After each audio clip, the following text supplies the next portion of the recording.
Podium Podcast. Lo mejor está por escuchar.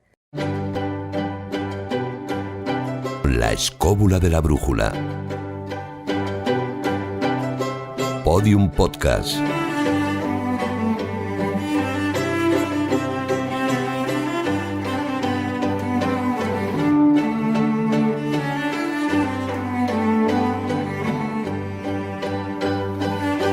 En la pantalla de mi ordenador, escobuleros, hay un montón de ventanitas de caritas pequeñitas porque lo tengo todo muy chiquitito, así que... Miguelito Salas, ¿cómo estás?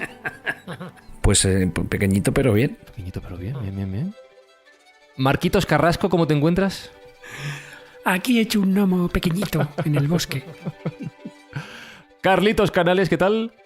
Con una pantalla de 23 pulgadas, os veo enorme. Bueno, todo grande. Maesito Cuesta, ¿cómo te hallas? Bueno, encontraré lo de siempre, no sé. Pero más pequeñito. ¡Qué alegre! Pero más pequeñito. Davidcito Sentinella, ¿qué tal? Yo hoy me verás pequeñito pero matón, por aquello de Zorrilla y de Don Juan Tenorio. Y Jesucito Callejo, ¿qué tal? Pues muy bien, Carlos Canales la tiene más grande, pero yo también tengo una buena pantalla. Albertito Espinosa está a los mandos técnicos y Francisquito Izuzquiza con esta pantalla pequeña de ordenador intentando controlar y gobernar las ideas para presentar esta edición romántica de La escóbula de la brújula.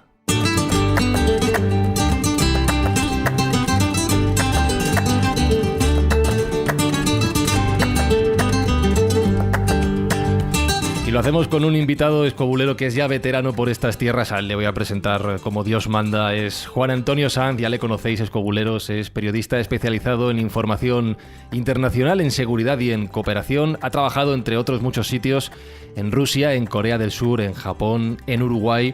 Le apasionan las leyendas, le gustan y escribió sobre vampiros. Y en calidad de escritor, precisamente, hoy le citamos aquí en Escobulandia. Juan Antonio, ¿cómo estás? Pues muy bien, y creo que salvaje e intenso como merece hoy este programa. Porque te tengo que preguntar, ¿qué te gusta, qué te atrae, qué te atrapa, ya no solo del romanticismo, sino de la figura de Lord Byron que va a centrar buena parte de la conversación de hoy? Pues digamos que me fascina, y con esa fascinación incluso he seguido sus pasos hasta allá donde murió, en Grecia. Y además, como, bueno, pues mi temática en mucho tiempo ha sido el tema del vampirismo, pues he de decir, y lo voy a decir hoy, que él posiblemente fue el gran inspirador, y no solo inspirador, sino el gran creador del mito moderno del vampiro, ni siquiera Stoker y ni siquiera Polidori. Bueno, pues mira, ahí tenemos un primer titular. Hoy hablamos del romanticismo, hoy hablamos de Lord Byron, de vampiros, de Polidori, de lo que sea, aquí en La escóbula de la brújula.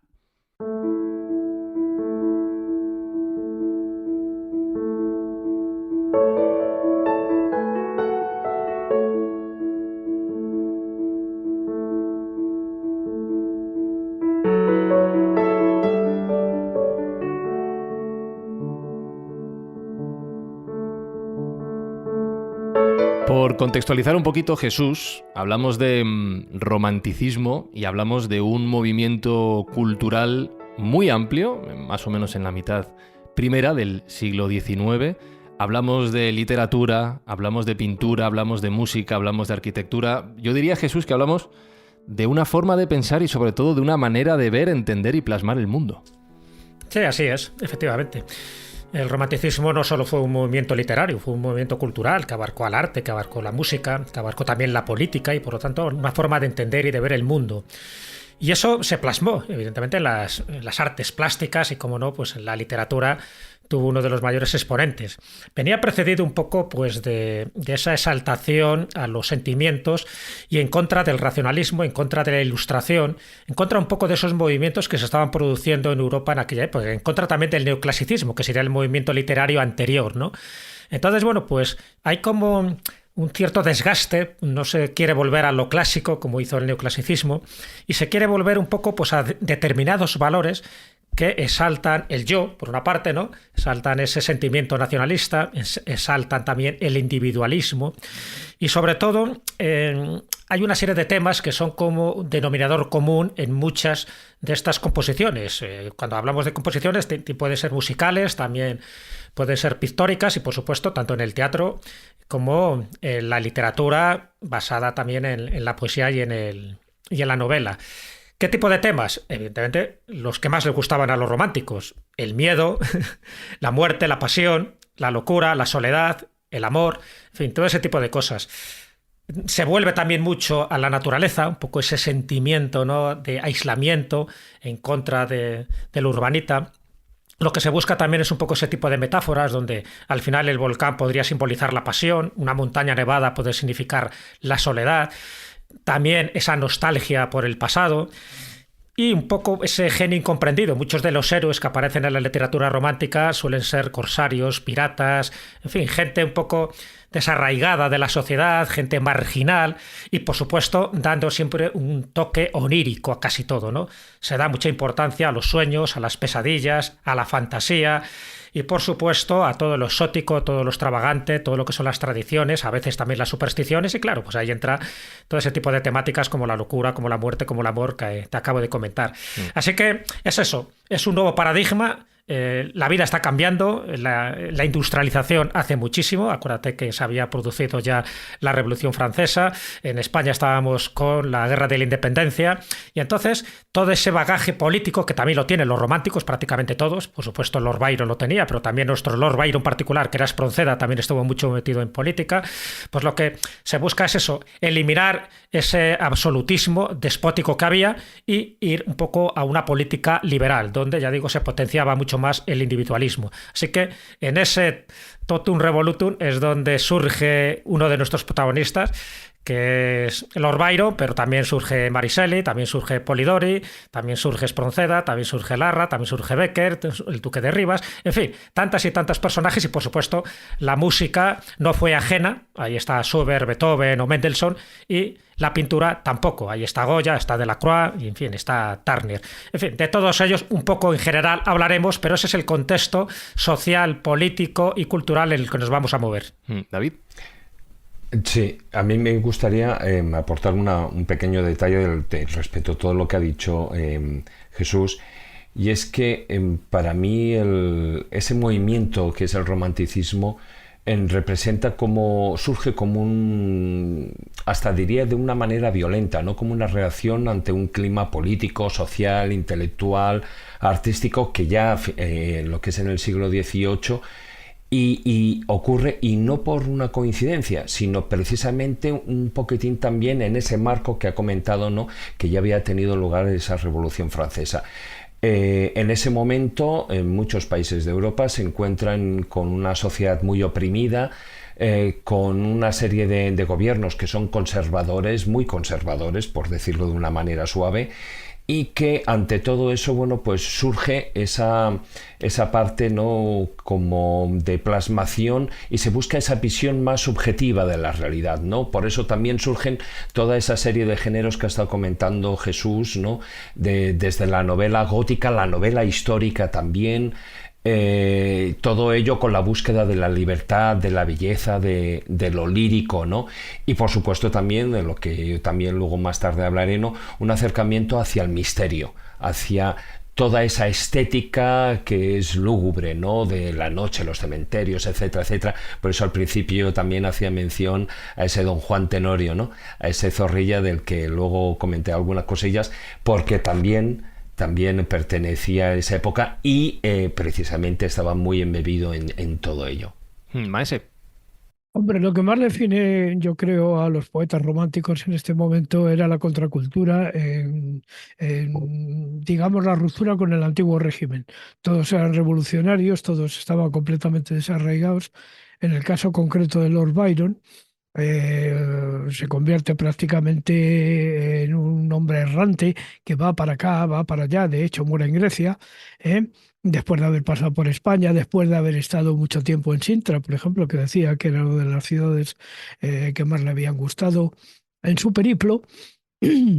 Y Byron formaba parte de ese exquisito club, de alguna manera, que juntaba a todos estos tipos que aparecen en la película Remando al Viento, creo que todos la conocéis, la que hizo Gonzalo Suárez en su momento y tal, con Polidori, con Mary Shelley y con todos los demás y tal, en aquel lago y en aquel momento de noche oscura. No olvidemos que Mary Shelley es bueno, creo que todo el mundo lo sabe, es la autora no exactamente del monstruo de Frankenstein, sino el moderno Prometeo o el monstruo de Frankenstein. ¿Eh? Claro. ¿Marcos? Sí, me ha gustado mucho lo que ha dicho Jesús, que ha hecho como una especie de declaración de, bueno, un poco cómo surge como respuesta a un racionalismo de la Ilustración y esto lo vemos en lo que he comentado, lo que habéis comentado, lo que es la música, lo que es el arte y lo que es también el mundo de la literatura. Y es que siempre hay una reflexión que yo hago en voz alta, siempre con el tema de hacer con los movimientos artísticos tabula rasa de lo anterior.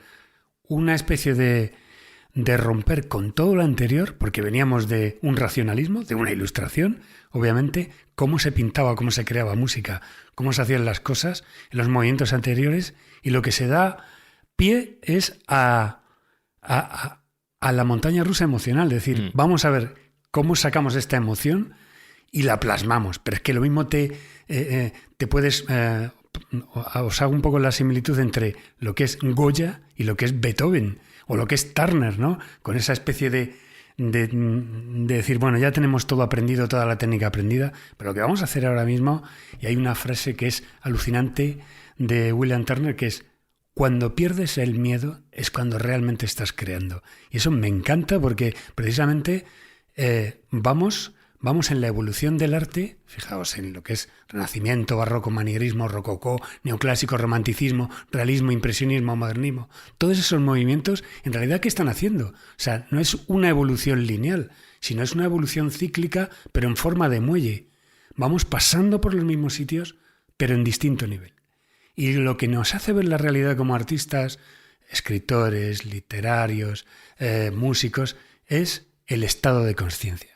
Y es un estado de conciencia de decir, bueno, es que la realidad es la misma, pero la estamos viendo de distinta manera y la estamos plasmando de distinta manera. Y en el romanticismo es eso, de repente decir, no vamos a fiarnos de lo que nos dicen los científicos y el racionalismo y vamos a tender a que hay una forma de conocimiento distinta que son la intuición, las emociones, otro estado de conciencia que es el conocimiento. Y muchos lo plasman de una forma magistral, como ya veremos con los pintores estos, Gary Cole, todos estos, ¿no? Turner, William Blake, es decir, es una entrega de Delacroix. Delacroix, por cierto, cómo se parece al actor este que le gusta mucho a Spielberg, ¿no? Es increíble. Y bueno, simplemente hacer esa indicación, ¿no? Que me parece a mí, ¿no? Es uno de los periodos que más me gustan y luego ya hablaremos un poco de Turner porque es uno de mis preferidos al igual que Maese, que bueno, es un maestro del que hemos sacado muchos principios, ¿no? Describías esa espiral de idas y venidas, de romper y abrazar lo anterior una y otra vez, y Miguel Salas asentía y sonreía a la vez. Bueno, es que no puedo estar más de acuerdo, ¿no? Ya desde Platón y Aristóteles hay una especie de péndulo entre el idealismo y el materialismo, ¿verdad? Y claro, hace una forma de muelle porque entra el factor tiempo, ¿verdad? Uh-huh. Entonces nunca volvemos al mismo punto en el que hemos estado porque han transcurrido un montón de años, de décadas, de siglos y muchos sucesos históricos que han cambiado todo, ¿no? Por ejemplo, la crisis de fin de siglo, de finales del XIX, es claramente hija del romanticismo, ¿no? Se vuelve a determinados valores románticos de una manera muy clara, pero no es exactamente lo mismo, ¿no? Entonces, es verdad que lo romántico retoma toda esa visión idealista como reacción a la Revolución Francesa y al exceso del racionalismo, ¿no? Hay que pensar que muchos, o algunos de los románticos, no muchos, en cuanto oyen hablar de la Revolución Francesa, se van corriendo a París. Por allí pasa Hoffman, por allí pasa Mary Wollstonecraft, que es la madre de Mary Shelley, inmediatamente emocionada, pues claro, pues por todos esos avances tienen que salir de allí por patas, porque cuando propone que los derechos del hombre se apliquen a la mujer, muchos de los revolucionarios no se quedan muy contentos. Pero hay una definición de lo romántico que a mí me parece preciosa, que es de Novalis, que era tan romántico, que intentó suicidarse a plazos y dijo, me voy a suicidar el 8 de noviembre, voy a morirme. Y entonces empezó a concentrarse en su suicidio y evidentemente no lo consiguió, ¿no? Pero era un tipo que creía verdaderamente en la capacidad de la imaginación sobre la materia, ¿no? Que es una de las grandes características del romanticismo. Y Novalis dice esta preciosidad, dice, en cuanto doy alto sentido a lo ordinario, a lo conocido dignidad de desconocido y apariencia infinita a lo finito, con todo ello, romantizo. Y me parece una definición contundente, ¿no? Es decir, es buscar en esa materia, en ese día a día, en lo cotidiano, la trascendencia. Carlos. No, muy bien. No, ahora como habéis hablado ya más o menos todos, yo vuelvo al principio, vuelvo a Jesús para complementar por mi parte lo que ha comentado y hacemos una especie de cierre. Muy interesante lo decía Juan Ignacio, efectivamente, o ahora tú, Miguel, esto nace una reacción. Pero es curioso porque además no nos hemos dado cuenta de un detalle muy importante, es de qué forma inconsciente, porque tampoco lo pretendían como tal, o por lo menos no pretendían como un grupo organizado porque no lo eran, ha influido el romanticismo en el destino de los europeos y lo que somos hoy en día. Básicamente porque efectivamente todo este mundo queda agitado por la Revolución Francesa y por la era napoleónica que lo cambia todo de arriba abajo y que toca el romanticismo justo cuando está naciendo. Cuando termina, cuando se consolida, el fenómeno revolucionario napoleónica ha muerto, pero no las ideas ni lo que tiene de trasfondo en Europa, que es muy convulsa. Y el romanticismo, no, hemos empezado por Byron, pues Byron es el caso perfecto. Byron se une a la insurrección griega porque él piensa que el renacimiento de la Grecia clásica y mitificada, obviamente la Grecia actual no se parece absolutamente en nada a la Grecia que tenía mitificada Byron, pero da igual, eso es lo de menos. Crean una Grecia o se intenta apoyar una Grecia nueva que mitifica todo lo que tiene anterior, la mitificación del pasado, la recuperación de la Edad Media, la recuperación de los cantares de gesta, de las acciones heroicas de los caballeros, todo lo que lleva Walter Scott, o no sé, el propio Becker en sus leyendas, que es una preciosidad, vuelve hacia atrás. Para los que nos gustan las tradiciones, las leyendas y los mitos, y aquí somos creo que la mayoría, el romanticismo es una pasada, porque es el que lo reconstruye, el que lo recupera, el que lo lleva todo. Y encima, en la parte de la pintura, y esto es un detalle que sobre todo lo conocen Juan Ignacio y Jesús, por la última versión que hicimos de Seres y Lugares, que está atiborrada de pintores ingleses románticos, que todos ellos recrean mundos oníricos, de hadas, de duendes, claro, todos, porque van al pasado mágico, mítico de una Inglaterra, que por supuesto tampoco existió jamás así, pero que queda muy bonito. Y luego, en el resto de Europa, que es porque digo que es fundamental en lo que hoy somos, y es que el romanticismo es la cuna del nacionalismo moderno, de la creación de la Europa moderna, de la creación del nacionalismo alemán, del italiano y del de todas las naciones pequeñitas que van a partir de la Revolución de 1848 intentando crear un nuevo modelo de mundo que es el que nosotros tenemos, porque es el que se consolida en la crisis tremenda que acaba el mundo entero en la Primera Guerra Mundial. Así que bueno, pues en todos los sentidos creo que el romanticismo nos ha influido muchísimo más de lo que creemos, muchísimo más, y eso que había entre ellos, entre los propios románticos, tremendas contradicciones. Miguel ha citado el caso de quien va a apoyar la Revolución Francesa sale corriendo. Byron era un revolucionario y un contrarrevolucionario al mismo tiempo. Tenía las dos versiones. Primero porque no dejaba de ser un tío de la nobleza. Luego la vemos en su hija, casada con el conde Novelis. Entonces eran gente con dinero. O sea, no se van, como decía Juan Ignacio, ahí a pasar las vacaciones a un lago en Suiza porque son pobres de pedir. Es porque se lo pueden permitir. Está todo putrefactos de pasta, se podían permitir alquilar, como diría ahora, una casa rural un poco grande y vivir de puta madre viajando por toda Europa porque podían. Porque de hecho, los primeros turistas del mundo eran ingleses. Entonces, realmente crean un montón de cosas nuevas de las que estamos viviendo todos ahora, de una manera u otra. Que me estáis adelantando los viajes de Byron, me estáis adelantando su muerte, su paso por Grecia, todo. Entonces, vamos a recapitular, vamos a rebobinar, si os parece, ya que vamos con el ejemplo de Lord Byron, hasta sus inicios, porque creo que entendiendo su vida personal podemos entender precisamente su visión del mundo.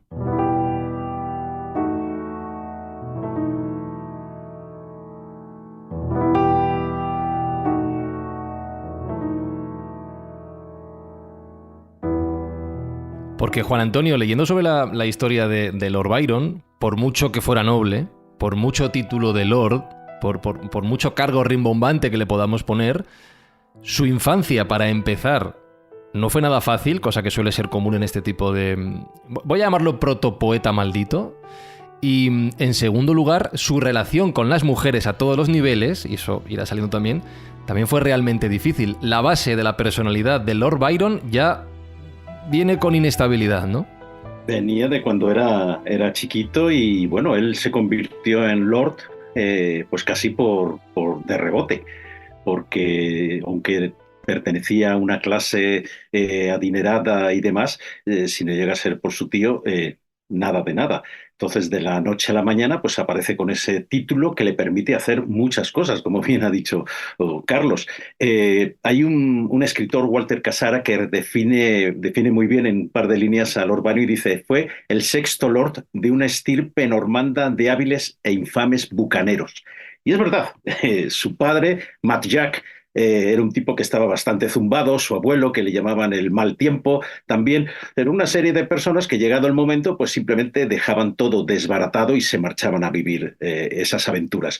Y Lord Byron, digamos que fue el más razonable, pero al mismo tiempo quien llevó hasta el extremo esta visión de tratar de transformar el mundo surfeándolo, es decir, arriba, montando la ola. Y lo hizo desde niño. Su madre era insoportable, hay que decirlo, y por lo tanto él pues tuvo problemas con ella. Y después, bueno, pues la cuestión, como bien dices, de las mujeres ya le vino desde muy pequeñito, porque prácticamente hoy día eso se llamaría una violación o un abuso sexual por parte de una de las niñeras que tuvo, y apenas tenía 9, 10 años. Mary Gray, ¿no? Efectivamente. Entonces, ya ahí de momento podríamos pensar, bueno, este chico pues debería haberse vuelto loco del todo, pero tenía una inteligencia tremenda. Entonces, él siempre lo que hizo fue intentar superarse. Él nació con un problema en el pie, tenía un pie zambo, con lo cual, con los dedos hacia adentro, no podía caminar bien, cojeaba, y al final lo que hizo fue convertir esa cojera pues en una manera de distinción suya. Nadie se extrañaba de ver a un personaje pues con una figura bien apuesta, como lo era Lord Byron. Yo me lo imagino siempre como Hugh Grant en Remando al viento. Yo creo que es el mejor, fue Hugh Grant, el mejor Byron que se ha hecho en la pantalla, con mucho. Y me lo imagino de esa forma, pues intentando escandalizar al tiempo que, digamos, sonreía a la adversidad. Y cuando era niño, era un niño así regordete y tal, que pues, tampoco siempre tuvo muy buenos aciertos en los estudios, pero ya se rebelaba de repente en la universidad, cuando en los colegios estos le dijeron que no podía llevar perros, y bueno, pues se plantó con un oso. O sea, simplemente era llegar muchísimo más allá, y eso es lo que hizo. Él fue por su nacimiento, por esa heredad que tuvo, se convirtió en lord y desafió también. Fue uno de los pocos lores que escandalizó también cuando apoyó, por ejemplo, a las trabajadoras de los telares, que se habían rebelado en algunos movimientos así de protesta cuando en la primera revolución industrial, pues las máquinas empezaron a sustituir a las personas, y él las defendió porque acababan rompiendo las máquinas y acababan ejecutándolas. Entonces, Lord Byron siempre fue muchísimo más empático de lo que se quiere definir a veces por esta visión de que un lord, por el hecho de serlo, solo puede ser un tipo, un petrimetre y una persona desagradable. No. Él dio la vuelta a todo, y cuando vio que ya no podía más, pues porque se le echaban encima por sus relaciones escandalosas, parece ser que es cierto que tuvo una relación con su hermana, con su hermanastra. Entonces, bueno, pues Augusta. No se sabe si el hijo que tuvo ya después es suyo. Cuando hizo el primer viaje, el Grand Tour por buena parte del Mediterráneo, también tuvo relaciones con chicos y tal. Él era muy joven todavía. Quiero decir que siempre estaba ahí. Le han intentado utilizar también como un modelo de poeta homosexual, y eso tampoco es verdad. O sea, el hombre podría ser bisexual, pero desde luego que no era homosexual. A él le gustaba la belleza, le gustaba seguir esa máxima de John Keats cuando escribió en Oda a una griega, que decía la belleza es verdad y la verdad es belleza, más o menos. Entonces, Lord Byron cambió las cosas y simplemente fue consecuente, sobre todo consigo mismo. Cantidad de matices que acaba de contar Juan Antonio para analizar Jesús.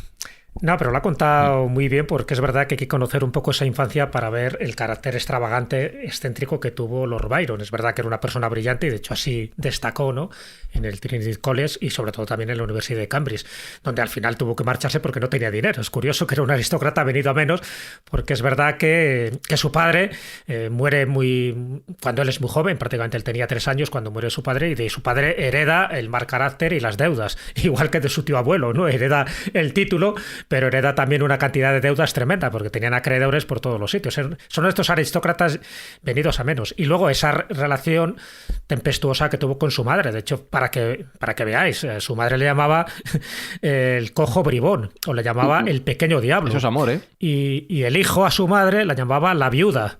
O sea, que nunca la llamaba mamá. Eso da una idea de la relación, en fin, amor-odio que se profesaron. De hecho, a los 9 años le ponen una institutriz calvinista, y con la institutriz aprende los primeros párrafos de la Biblia, pero también las primeras artes amatorias del Kama Sutra. Es decir, le inicia en el buen arte de amar, y a partir de ahí es cuando él empieza ya a tener una relación pues bastante promiscua prácticamente con toda mujer que caía en sus brazos, entre ellas sus primas. O sea, tuvo una relación con Mary Dad y con Margaret Parker, que eran sus primas. En fin, no tenía ningún tipo de problema en ese sentido, pero es cierto que hay como un antes y un después en 1816. Hasta 1816 tiene una vida londinense. A partir de 1816 él se marcha, ya no vuelve a Inglaterra, y es cuando tiene todos esos viajes por Europa, todo ese tipo de aventuras, donde se establece su mayor producción literaria y sus mayores aventuras, ¿no? Y las mayores anécdotas. Una de las grandes anécdotas, Juan Antonio ya lo ha insinuado, era su amor a los animales. Él tuvo un amor tremendo por los perros. Botswain, por ejemplo, fue uno de los perros, un perro Terranova, que era el que más le quiso, y al que más quiso yo creo que fue el único animal vivo que más quiso en toda su vida. Pero el oso fue un oso que cogió de un circo ambulante y se lo llevó precisamente como una especie de protesta, revolución, ¿no? Sí. Dice, a mí me lo prohibís, me prohibís traer a mi perrito. Él tuvo varios perros, ¿no? En su vida, pues traigo un oso. Nada, le duró lo que le duró. Le llevaba de una cadena, y el oso, aunque estaba maestrado, no duró mucho allí, ¿no? Pero sí tuvo muchísima relación con animales, porque a lo largo de toda su vida, ese amor que tuvo a los animales, estamos hablando de que tuvo zorros, que tuvo monos, loros, tuvo águilas, halcones, grullas egipcias, tuvo gallinas de Guinea, tuvo cuervos, tejones, gansos, garzas. Es decir, todo este tipo de mare magnum. Incluso le hizo un epitafio, ¿no?, a su perro, ¿no?, a Botswain, que es el que más, ya digo, al que más quiso. Todo eso es lo que crea una personalidad muy compleja. Amó muchísimo a las mujeres, amó muchísimo también a los hombres, amó muchísimo a los animales, y posiblemente al que menos se amara era a sí mismo, a pesar de los trajes extravagantes que llevaba, a pesar de la conducta un poco excéntrica que tenía, pero era una persona muy lista. Eso lo reconocían. Era un poco como el Oscar Wilde, un poco un antecesor a Oscar Wilde, ya te digo, y un Espronceda, pero a lo británico, con lo cual le permitieron hacer bastantes extravagancias, por eso, porque tenía dinero, porque tenía nobleza, y sobre todo porque tenía una inteligencia tremenda. Miguel, todo esto que estamos dibujando sobre su personalidad se traslada en su obra literaria, en su estilo a la hora de escribir. Sin duda, sin duda. Lord Byron es una persona en la que no, igual que el resto de los románticos, todo lo que se ha llamado la generación Cockney, ¿verdad?, que es esta segunda generación de románticos ingleses, es imposible separar la obra de su personalidad, de su vida, que se transfiere constantemente a sus textos, ¿no? Suele pasar así, claro, pero en este caso es que ellos mismos entendían su vida como la mayor de sus obras, ¿no? Que es algo que está muy relacionado con el concepto de dandy, ¿no? De convertir la propia vida en la mayor de las obras de arte, ¿no? Entonces, claro, cuando Byron se va a Grecia, por ejemplo, o cuando Byron hace esos viajes, o cuando tiene esas aventuras amorosas siempre ilícitas al borde de bueno, pues eso es perseguido por la moral tradicional, todo eso es parte de su obra. No es que sea su vida y por otro lado su obra, es que esos actos son parte de su obra, igual que su obra es la sangre que recorre su vida. Byron era famoso, entre otras cosas, porque tenía una capacidad de memoria increíble, ¿no? En varias ocasiones en su vida tiró obras al fuego y luego aparecieron publicadas porque las memorizaba prácticamente al momento. Es decir, que todos esos viajes, en todos esos largos paseos que él hacía, en esa inmersión permanente en la naturaleza, él estaba constantemente pensando en sus versos para llegar a casa y pasarlos al papel. Es decir, que esa visión moderna que tenemos, ¿no?, de la vida profana y la vida sagrada, ¿no?, de no, bueno, yo escribo, pero aparte de eso, pues soy barrendero, y es que eso no existía para él. Era una unidad perfecta, y de hecho vivió y murió como sumergido en esa unidad, ¿no? Habéis hecho... No, además hay un momento en que su obra es particularmente influyente, sobre todo en la obra de Walter Scott, sobre todo en la obra posterior de Zola. Por ejemplo, con El Corsario, realmente establece una relación que conecta, digamos, el mundo antiguo con el mundo moderno. Y su última obra, que quedó inacabada, Las peregrinaciones de Childe Harold, pues termina en Grecia porque, claro, muere allí. Muere allí porque se mete en líos y no puede salir de aquella trampa en la que se había metido él solo. Ya que menciona su viaje a Grecia, sobre eso le quería preguntar a Juan Ignacio, precisamente sobre sus viajes.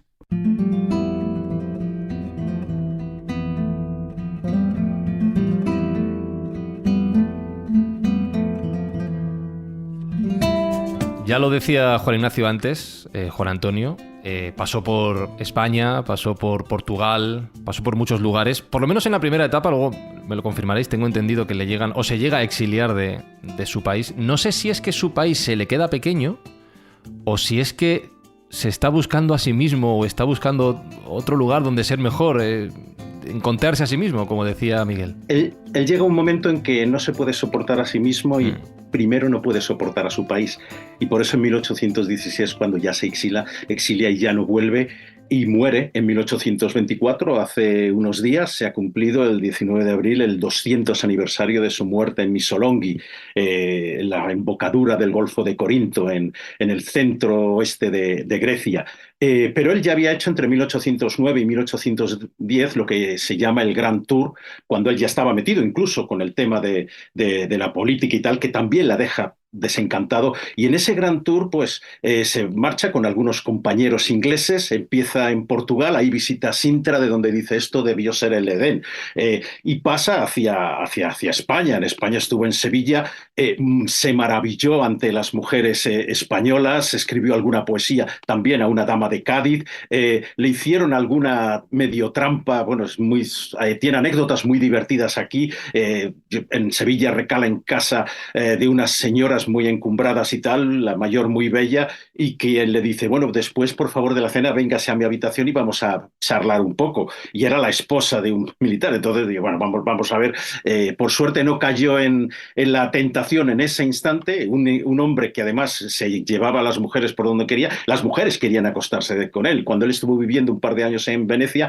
él mismo decía, sin alardear ni sin fanfarronear, decía que se había acostado con no menos de 250 mujeres, aunque después son muy pocas las que lograron arrebatar ese furor. Por ejemplo, su hermanastra Augusta, a quien adoraba, tuvieran o no tuvieran, que yo creo que sí lo tuvieron, esas relaciones íntimas. Y esos viajes, digamos que le sirvieron para plasmar todo lo que él había leído, todo lo que él había sentido.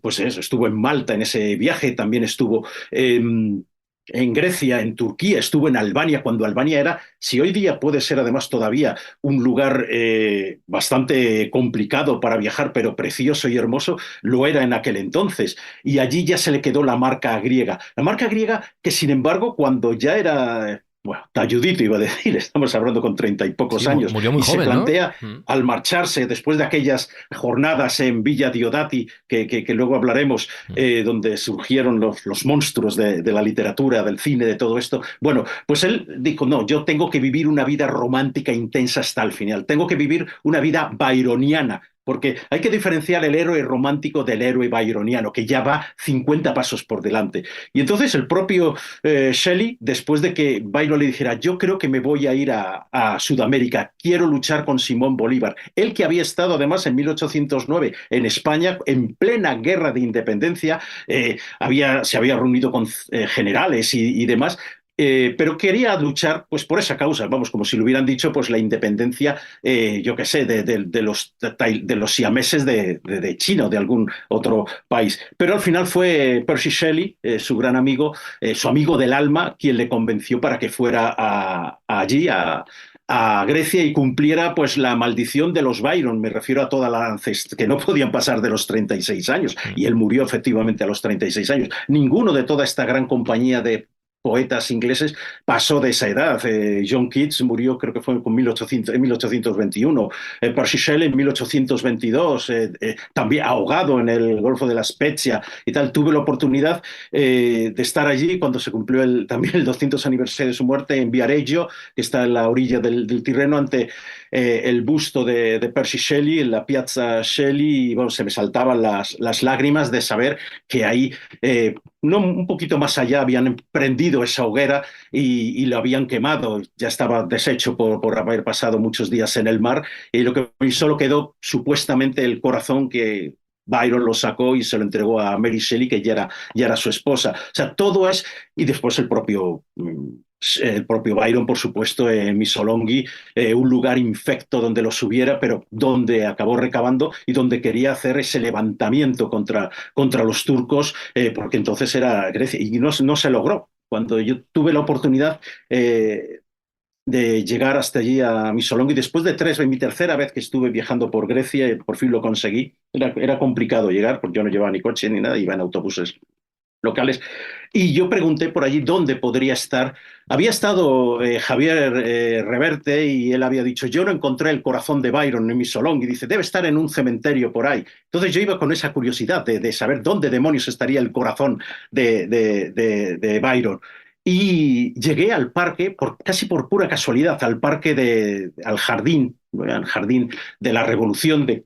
Ahí tienen a todos los principales héroes de esa guerra de independencia griega de los turcos de principios del siglo XIX, y ahí de frente tenía una estatua de Byron preciosa, con la bandera británica y la griega a los lados. Creo que era la de la derecha, creo que era la británica, y la izquierda de la griega. Y yo estaba ya pues ensimismado, mucho tiempo me había llevado a alcanzar ese sitio, y había un señor que estaba con las plantas y estaba barriendo y tal. Y bueno, yo no hablaba griego, pero me acerqué y le pregunté: Byron, y me dice: sí.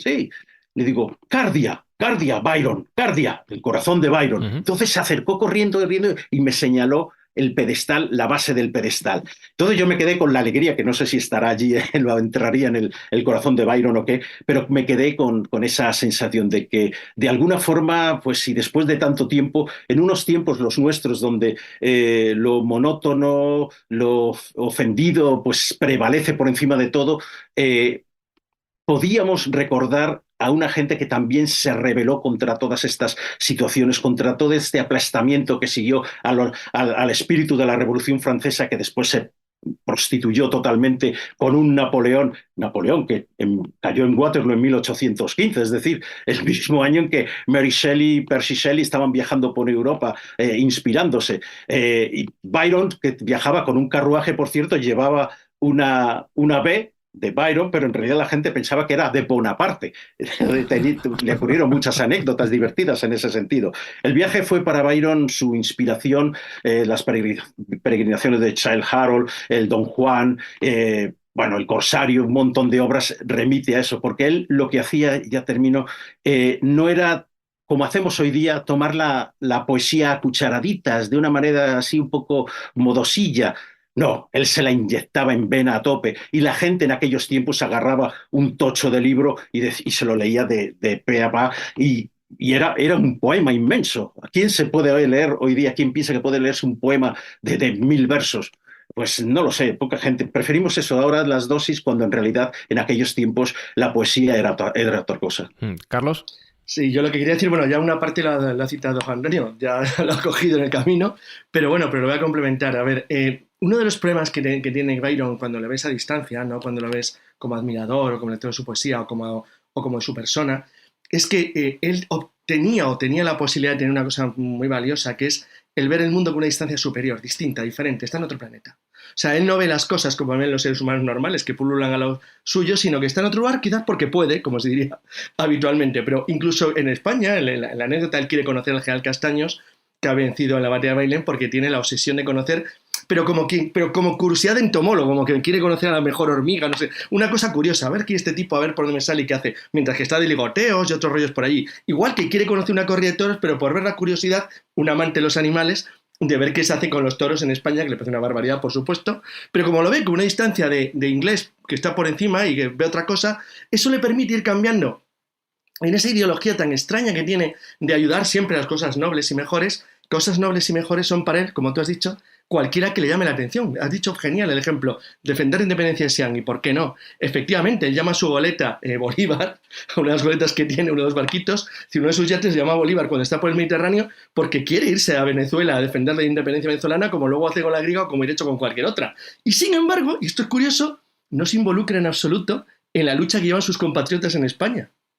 A él no se le ocurre en ningún momento, a pesar de que hace un canto sobre la batalla de Albuera, por ejemplo, una salvajada, es decir, no se le ocurre en ningún momento decir, bueno, voy a estar con mis compatriotas a ver qué hacemos contra los franceses. A él ni le va ni le viene. Él está todo rollo. Entonces, esto es muy curioso porque esa increíble distancia luego en realidad no la tiene, porque cuando has citado lo de Missolonghi, cuando él se implica con los griegos, se implica de verdad. De hecho, le cuesta la vida. Pero lo hace desde un punto de vista que es una cosa muy típica de los ingleses del siglo XIX, los ingleses románticos. No sé, estoy pensando en que luego hay un montón de gente que son muy parecidos a Byron, lo que pasa es que son profesionales. Gordon en Jartum, Lawrence en Arabia, Ordway Gate en Etiopía, Stirling cuando crea el SAS en Libia. Es decir, son gente, estos ingleses que van por libre, que tienen una idea muy curiosa del mundo y que son al mismo tiempo gente con un alma muy libre, pero que eso sí son profesionales y implicados en una causa de manera eficaz. Byron lo hace de una manera más poética, más romántica, más inicial, más diferente. Pero luego hay un montón, él inspira a un montón de gente en ese tipo de pensamiento tan curioso, que es el de que, bueno, el que tu misión en la vida, pues eso es, fíjate, es decir, al principio, cuando retorno al principio, cuando hablaba Miguel de lo de los suicidios, yo estaba pensando en Larra. Es decir, claro, es muy clásico el pensamiento de la época, ese tipo de acción extrema en todos los sentidos, en cualquiera. Y entonces, en ese sentido, Byron va a marcar una época y luego, por supuesto, todos los que le van a continuar, no deja de ser un referente simbólico muy importante que va muchísimo más allá de su obra, por lo menos para mí. Uh-huh. Hablando de estos viajes, hay uno que ya habéis mencionado de pasada varias veces, que es esa estancia en Suiza, junto con otros creadores. Jesús, esto se ha mencionado varias veces aquí en la escóbula de la brújula por su implicación en la historia de la literatura. Esa estancia clave donde yo estaba pensando, digo, parece ser que hacía de todo. Yo no sé cuándo le daba tiempo a escribir, pero bueno, entiendo que tenía mucho tiempo libre. Pero esa estancia en Suiza realmente es uno de los pasajes más llamativos de la vida de Byron. Sí, desde luego, esto lo conoce muy bien Juan Antonio Sanz. Pongo un poco unas pequeñas pinceladas. Se va, pues eso, como buen rico que es, pues se va a una de las mejores villas, ¿no?, que hay en Suiza, al lado del lago Lehmann. Es la villa de Diodati, ¿no? Estamos hablando del 16 de junio de 1816. Es un año clave, ya digo, porque ese año también es el que marca su punto de inflexión, donde reniega del Reino Unido, bueno, más bien el Reino Unido reniega de Byron, porque le considera inmoral, le considera incestuoso, le considera antipatriótico. En fin, Byron dice, mira, pues a ellos quedáis, yo me voy en busca de mis aventuras y punto. Pero entre medias, antes de que vaya con su vida aventurera y antes de que se vaya a Grecia, está esta noche, ¿no?, esta velada, y además este año, 1816, que es muy importante, porque es el año sin verano, en fin, luego lo comentaremos, la erupción del volcán Tambora, en fin, todo ese tipo de cosas creó unas condiciones climatológicas y hizo que un verano, en principio apacible, que es lo que ellos pensaban en la villa de Diodati, ¿no?, en el lago Lehmann, pues se convirtió en un verano bastante infernal. Entonces, bueno, como no podían salir de casa, pues se dedicaron pues al arte de leer y propuso Lord Byron hacer como una especie de concurso a ver quién escribía el mejor relato de terror, ¿no? Y ahí es donde surgen esas dos grandes novelas góticas que son fundamentales, que es Frankenstein y que es El vampiro de Polidori. O sea, que estamos dentro de ese ambiente, dentro de esos días donde no se podía salir y, bueno, pues había que dedicarse a ciertas cosas. Y una de las cosas que hacen es eso. Curiosamente, el que propone este reto, esta especie de concurso, que es Byron, no escribe gran cosa, salvo, en fin, algunas cosas un poco para Mazepa, que es uno de los poemas que él escribió, pero no escribió ninguna obra considerable, y Percy Shelley tampoco. Pero, sin embargo, Polidori, que era su médico personal, y Mary Shelley, pues sí que tuvieron una inspiración tremenda y surgen pues dos obras claves. En el caso de Mary Shelley, pues la consagra, escribió luego, se publicará en 1818, pero luego en 1831 creo que hace ya la versión ampliada y donde cuenta, en el prólogo, donde cuenta perfectamente una serie de anécdotas de cómo surgió esta inspiración. Y en el caso de Polidori, pues fue su triunfo efímero porque, bueno, como buen poeta romántico, pues acabó suicidándose con 25 años. Así que este es un poco el panorama para que Juan Antonio Sanz remate la faena. Yo te he puesto el toro ya bien cuadrado para que nos cuentes. El toro de Byron en Cádiz. esa fue la noche de los monstruos, como a muchos nos ha gustado llamar, y en la que se dio una confluencia de fuerzas literarias, espirituales e intensas, como no se ha dado muchas veces en la historia. Allí llegaron, ya estaba creo que desde mayo, ya estaba por allí Byron y Polidori, se quedaron en Villa Diodati, Villa Bellerive se llamaba en realidad. Lo que pasa es que como había sido creada pues por un magnate italiano, decían que había estado John Milton, que todos ellos admiraban. En realidad no podía haber sido así, porque John Milton llegó antes de que se construyera Villa Diodati. Podría haber estado en otra casa que estuviera allí. Y aquí llegó después pues, Percy Shelley, su amante entonces, que era Mary Godwin Wollstonecraft, Godwin por su padre, William Godwin, un gran filósofo ateo, un gran reformador, por lo menos desde el punto de vista filosófico y desde la palabra. Y Mary Wollstonecraft, que murió cuando dio a luz a Mary Shelley, pues fue una de las grandes primeras feministas, y con la palabra grande, bien grande, con su vindicación de los derechos de la mujer, bueno, pues cambió la vida, y le cambió la vida a la propia Mary. Ella siempre se sintió pues culpable de haber causado la muerte, en realidad no es así, pero bueno, por una de estas infecciones de puerperio y demás, murió a la semana de haber dado a luz a la chiquita. Entonces, pues Percy Shelley, Mary, que era muy jovencita, apenas tenía 18 años, ellos ya habían viajado también por Europa en 1814, por una Europa que estaba todavía con los ecos de los bombazos de las guerras napoleónicas. Ahí, en uno de estos viajes por cerca del Rin y tal, pues se encontraron algunas de las inspiraciones, según algunos expertos, de Frankenstein, cuando llegaron al castillo Frankenstein, que está cerca de Darmstadt. Ahí tuve la oportunidad de ir yo, subir el Monte Magneto, y ahí vivió un tal Johann Conrad Dippel, un alquimista, mago, científico incipiente a mediados del siglo XVII y principios del XVIII, bueno, en quien se inspiró seguramente. No se sabe si ella llegó a subir al castillo de los Frankenstein. Los Frankenstein es un nombre real, también lo remite a otras partes de Alemania. Esto está en Baviera.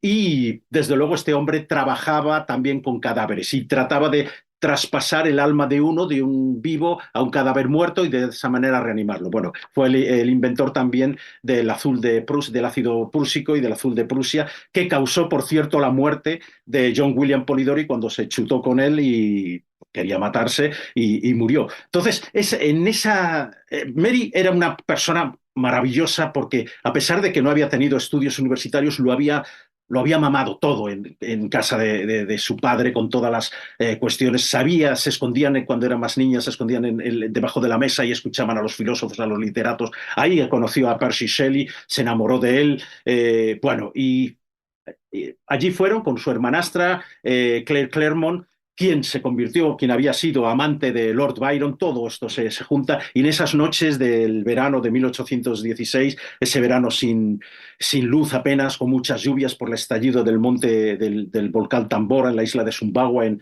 Indonesia, que había dejado sin luz prácticamente al hemisferio norte desde 1815. Bueno, pues allí, con el libro la Fantasmagoriana, que había traído Polidori, que estaba en francés, era una traducción al francés de... Esta gente hablaba todos los idiomas que podían tener, o sea, no eran chavales de utilizar este cacharro y poco más. Este cacharro es el móvil, que lo ha enseñado en la pantalla Juan Antonio. Sí. Entonces, quiero decir, estaban por su condición también económica, o en el caso de Mary Shelley, pues tampoco era muy boyante, hay que decirlo. Su padre, pues hacía lo que podía, era editor, impresor. Bueno, pues allí se reunieron. Percy Shelley, pues pasó de todo. Byron, ahí sí que no estoy de acuerdo. Byron sí que escribió algo. Él escribió lo que se llamó después Fragmento, que lo incluyeron dentro de un poemario que se llama Mazepa, y ahí sentó las bases de la novelette o del relato largo que John William Polidori escribió después del vampiro, con Lord Ruthven, una plasmación de lo que era Lord Byron, porque Lord Byron pues siempre era muy vamos a decirlo así claramente, tocapelotas. Entonces le gustaba pues rascarle las narices al pobre Polidori, que estaba un poco envidiosillo. Él quería ser poeta, pero no daba para tanto, ni muchísimo menos. El relato de el vampiro que surgió ahí es muy bueno. Entonces quiso reflejar, hacer un vampiro aristocrático, malvado, con origen en Grecia, no en Rumanía, ni muchísimo menos, porque Grecia es realmente en Europa la cuna del vampirismo, y utilizó este fragmento en el que Lord Byron ya trazaba lo que podía ser una preciosa novela de vampirismo, que no era la primera vez, puesto que estamos en 1816, no olvidemos, en 1813 él había escrito, bueno, estoy yo, el Jaguar, que significa infiel en turco, se refería pues a una costumbre que tenían allí de acabar con las mujeres adúlteras, las tiraban al mar metidas en un saco. No se sabe si cuando viajó Byron por Turquía y Grecia vio esta costumbre, en alguna película lo han reflejado así, pero bueno, él lo cuenta de esta manera. Es un cuento, poema precioso, y ahí ya se adivina cómo él habla de los bricolacas, lo habla además en sus notas cuando él escribió el Jaguar, esos vampiros griegos tan tenebrosos y terribles. Entonces, quien realmente... Hubo antes, por supuesto, algunos otros escritores que en otros momentos escribieron también sobre vampirismo, pero quien realmente arrancó esta raíz en la que John William Polidori, el médico, reflejó en el vampiro, fue Byron, y sobre todo es Byron quien muestra esa actitud. Y Mary, desde luego, lo que hizo fue, con todo esto que había visto en el viaje de 1814 y todas las cosas que le había contado también John William Polidori, todo lo que le había contado Percy Shelley, porque Percy Shelley es un personaje increíble en toda esta historia. El hombre se declaraba ateo, había escrito algún libro sobre ateísmo, pero al mismo tiempo leía sobre alquimia. Él se consideraba un mago también, casi un hechicero, pero defendía la utilización de la energía eléctrica y tal en aquellos incipientes tiempos. Habían estado en conferencias. Bueno, pues todo eso lo condensó Mary. Yo no estoy de acuerdo en que, sobre todo en la edición de 1818, hubo 3 grandes ediciones, 1818, 1823 y 1831. En la 1818 es muy posible que Percy Shelley tocara más o menos entre un 5 y un 10%, y le ayudó mucho inspiración. Ya la de 1831 lo dio la vuelta. No cambió tantas cosas, pero lo suficiente para dejar su impronta a Mary Shelley. Mary Shelley yo creo que es la real autora de Frankenstein, no como algún crítico ha dicho que fue Percy Shelley, no, en absoluto. Bueno, pues ahí nosotros tenemos la figura de Frankenstein pues con los tornillos y con la electricidad pegándole en todas las versiones. No en todas, en algunas no tanto, pero lo que nos va contando sobre las andanzas de Victor Frankenstein en Ingolstadt, en ese Ingolstadt donde 1776, no es casualidad que lo coloque en esa ciudad de Alemania, de Baviera también, apareció el movimiento de los Illuminati, porque Percy Shelley había conocido a gente que había tratado con los Illuminati y le encantaba esa idea de destruir la sociedad. Exactamente, pues destruir la sociedad de alguna de las formas, acabar con la iglesia, acabar con el Estado. Entonces eso le gustaba mucho a Percy, y él le estuvo contando cómo era Ingolstadt. Y ahí se desarrolla este Ingolstadt, donde está estudiando Víctor Frankenstein, que es ginebrino y demás, aunque en algunas versiones también decían que era italiano. Bueno, hay algunas cuestiones en ese sentido. Y donde... la inspiración que él tenía en realidad viene de autores alquímicos. San Alberto Magno, está Agripa, Cornelius Agripa, está, por ejemplo, Paracelso. Él habla que... Raymond Joule. Bien. No, pero en la novela no lo trata así. Hablo de los que habla de la novela, pero efectivamente, o sea, todos estos bebieron en Raymond Joule. Y él no habla de electricidad en ningún momento. Víctor Frankenstein, cuando cuenta la historia, se la cuenta al capitán Robert Walton, porque la novela no empieza en Suiza, ni muchísimo menos, empieza en el Ártico ruso, donde iban buscando el paso del noroeste y tal, y aparece pues Frankenstein persiguiendo a la criatura que se había ido por ahí, después de, no voy a hacer un spoiler, pero después de hacer barrabasadas. Entonces, lo que sí que habla Víctor Frankenstein es que él utilizaba fragmentos, partes humanas y partes animales. Y desde luego que no vemos a Frankenstein, a la criatura de Frankenstein, pues con una pata de cabra, ni muchísimo menos. No. Porque lo que sí que se creía en aquel entonces es que determinados sueros, determinadas sustancias de la sangre, incluso llevadas al punto de la putrefacción, pues podrían servir como una especie de elixir para rehabilitar o revivir el ser humano. Bueno, después, efectivamente, ella en el prólogo de 1831 dice esa chispa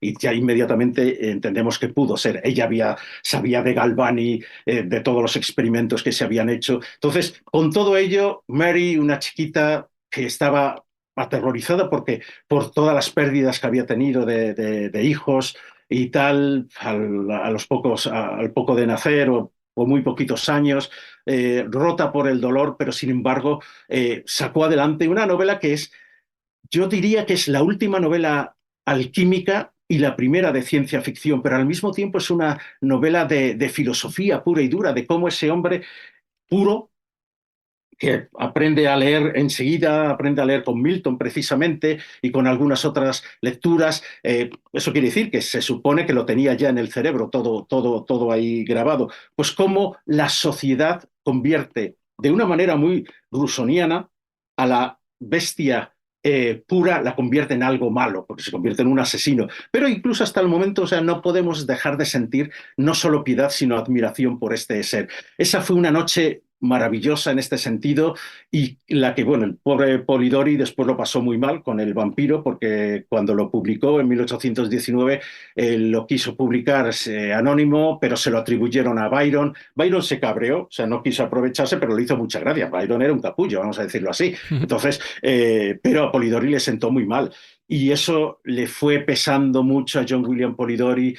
No lograba escribir la poesía que él quería, no lograba emular. Ahí les recomiendo a todas las personas que nos escuchan, que nos ven, que vean Remando al viento de Gonzalo Suárez. Lo habéis dicho, es una película maravillosa. Podéis hablar de la música, que yo no recuerdo exactamente todos los autores que pone, pero es brutalmente hermosa. Y yo creo que ahí se ve la esencia de lo que no solo era el romanticismo, sino la esencia de esas noches, porque no solo fue una noche, fueron varias, en las que, y hubo más invitados, incluso estuvo el tal Lewis, el autor del Monje, había una condesa polaca, Potocka, exactamente. Entonces, pero quienes realmente parieron todo esto ahí, la única fue Claire Claremont, que fue la que sobrevivió a todo el mundo, murió ya en una provecta edad, porque Mary Shelley murió en 1853, creo, a los 51 años. Estuvieron viviendo en Italia. Italia se convirtió en la segunda patria de ellos. Tuvo un hijo con Shelley antes de que él muriera, Florence Shelley. Entonces, pero el golpe que le supuso la muerte de su marido fue brutal, como se lo supuso a Byron también. Porque de la misma manera que si Byron y Keats, por ejemplo, no tenían ninguna buena relación en absoluto, Keats detestaba esos aires de Byron, pero entre Percy Bysshe Shelley y Lord Byron, George Gordon Byron, hubo una relación intensísima. Entonces fue tremendo que ese mismo año, con pocos meses de diferencia, muriera la hija que tuvo precisamente con Claire Claremont, Allegra, que cuando estaban en Venecia, estaba en un convento, la niña con 5 añitos, él la adoraba, aunque era un mal padre de todas, estaba claro, la dejaba ahí. Byron es el contraste. Byron era un sinvergüenza, pero al mismo tiempo era una persona muy, muy empática. Entonces, depende de cómo te cruzaras. Hay en una película en que va viajando con su esposa, Ana Isabel, y suenan unas campanas y dicen, ¿escuchas? Pues esas campanas suenan por nosotros, y eran campanas a muerto. O sea, que le habían echado de Inglaterra, pues porque al parecer la mujer se confesó y dijo que habían mantenido ciertas relaciones, vamos, habían ido por el sitio por donde no debía, infames, sodomíticas, no sé cómo decirlo. Se ha entendido, no te preocupes. Exactamente. Entonces, bueno, de Byron, y eso estaba penado además, cuidado, pero no lo podían demostrar tampoco, con lo cual dice, lárguese señor que nos está pervirtiendo a toda la juventud. Entonces, bueno, pues ahí quedó Byron, pues sufrió la muerte de Allegra, sufrió la muerte de Percy Shelley. Esa escena que está representada en un cuadro, no recuerdo quién es el autor, maravilloso en la playa, cuando se está quemando el cadáver de Percy Shelley y está a lo lejos, al fondo, entre todos los que asisten, está Byron, quien coge el corazón después se lo lleva, porque se había calcificado o algo por el estilo, se lo lleva a Mary Shelley, y Mary agarra el poema Adonais, que era uno de los poemas más hermosos de Percy Shelley, que se lo dedica además a Keats, que había muerto también en tal, no había podido resistir las críticas de algunas de sus obras y tal, y lo tuvo hasta que ella murió. Y cuando van a buscar sus cosas y tal, pues ven ¿y esto qué es? Y una mojama ahí de corazón, pues que estaba ya bastante resequilla. Vivieron intensamente y algunos de ellos dejaron un bonito cadáver, eso desde luego. Lo que quedó de ellos. Fijaos, escobuleros, que hemos abierto el foco de Lord Byron como protagonista a Lord Byron como inspiración para lo bueno y para lo malo, y eso nos permite hablar de otros autores que ya han ido saliendo de este movimiento romántico.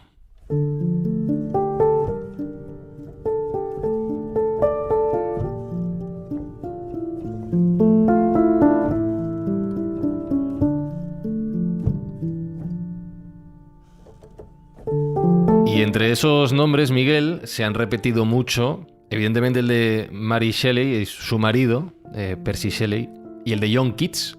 Decía Carlos que un movimiento, un grupo de artistas, no se puede encuadrar en la época, no son ellos los que se definen como tal, sino que es el tiempo el que después los agrupa.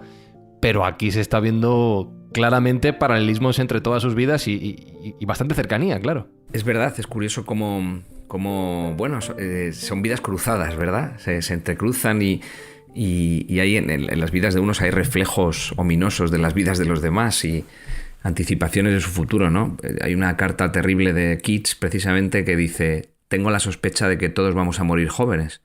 Y efectivamente todos mueren jóvenes, ¿no? Uno detrás de otro. Keats es el primero en morir, al año siguiente muere Shelley y unos años después muere efectivamente Missolonghi y Lord Byron, ¿no? A mí Keats es el que más me gusta. Es una debilidad personal. Creo que el tiempo ha tratado su poesía fenomenal. De alguna manera hay algo en Keats moderno, más allá de lo romántico, que quizá no tenga tanta presencia en los poemas de los demás. Y entonces la historia, ya se sabe, ¿no? Pues a veces hace que pesen las obras y que se hundan un poquito, y sin embargo la de Keats se ha levantado, ¿no? Keats es la representación de la máxima romántica de buscar la belleza por encima de todo, ¿no?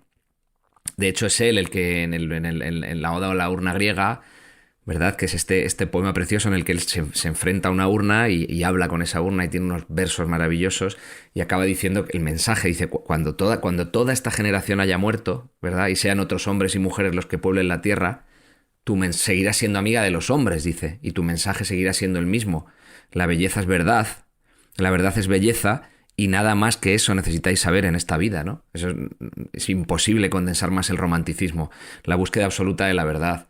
También tiene otro verso precioso que es con el que habla el Endymion, ¿no? Su gran poema narrativo, su gran poema épico, que dice: "A thing of beauty is a joy forever", ¿no? Dice algo bello es una alegría para siempre, ¿no? Es algo que dura para siempre. El encuentro con la belleza permanece en el alma, ¿no?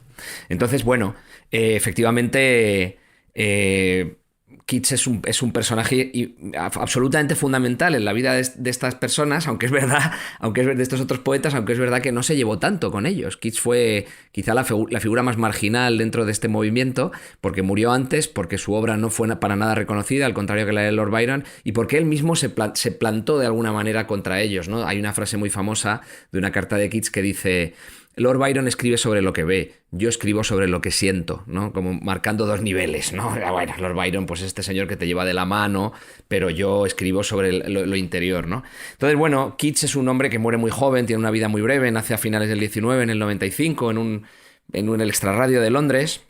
Es hijo de un caballerizo, de una posta, que fallece al caer del caballo, y su madre, poquitos años después, muere de tuberculosis, que será la maldición que persigue a los Keats, ¿verdad? Igual que esa muerte anterior hasta los 36 persigue a los Byron, a los Keats les persigue la tuberculosis.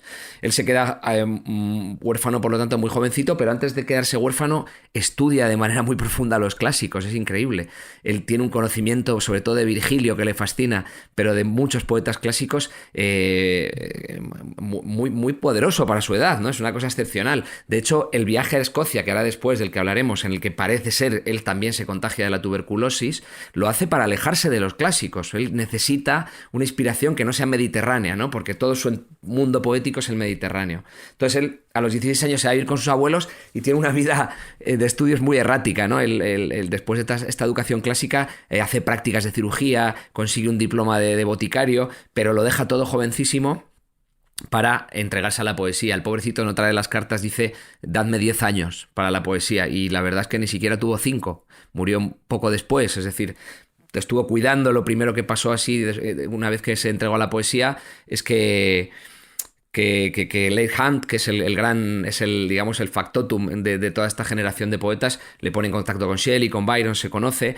pero muy poquito después su hermano Tom se contagia de la tuberculosis y él le cuida durante la agonía y se centra en esa muerte del hermano durante un tiempo muy largo.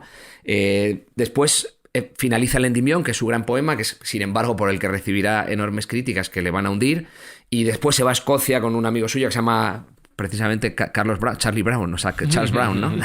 y allí en Escocia parece que se contagia él de la tuberculosis y no la traía ya incubada desde la agonía de su hermano. Entonces, al volver, se va a vivir con Charles Brown a la casa que tiene en Londres, y son sus años más fructíferos. Allí conoce a la famosa Fanny Brown, que es esta mujer de la que se enamora perdidamente, ¿no? Que hay un momento en una carta preciosa que dice: yo lo único que quiero es morirme ya y que me entierren cerca de Fanny para estar siempre junto a ella, ¿no? Es el gran amor de su vida y es el gran remordimiento de su vida, porque es un amor al que tiene que renunciar por el empeoramiento de su enfermedad. Durante esos años es feliz en la casa de Brown, escribe sus mejores odas, la famosa Oda en Ruiseñor, que es una maravilla, la Oda en Lorna griega, la Oda a Psique, en fin, escribe en numerosas, quizás para mí su mejor momento, pero enseguida pues se pone malito otra vez y se tiene que ir a Italia, ¿no? Le recomiendan que huya del clima inglés y se va a Italia. Se va con Joseph Severn, que es un pintor estupendo, que se va con él, un cristiano devoto.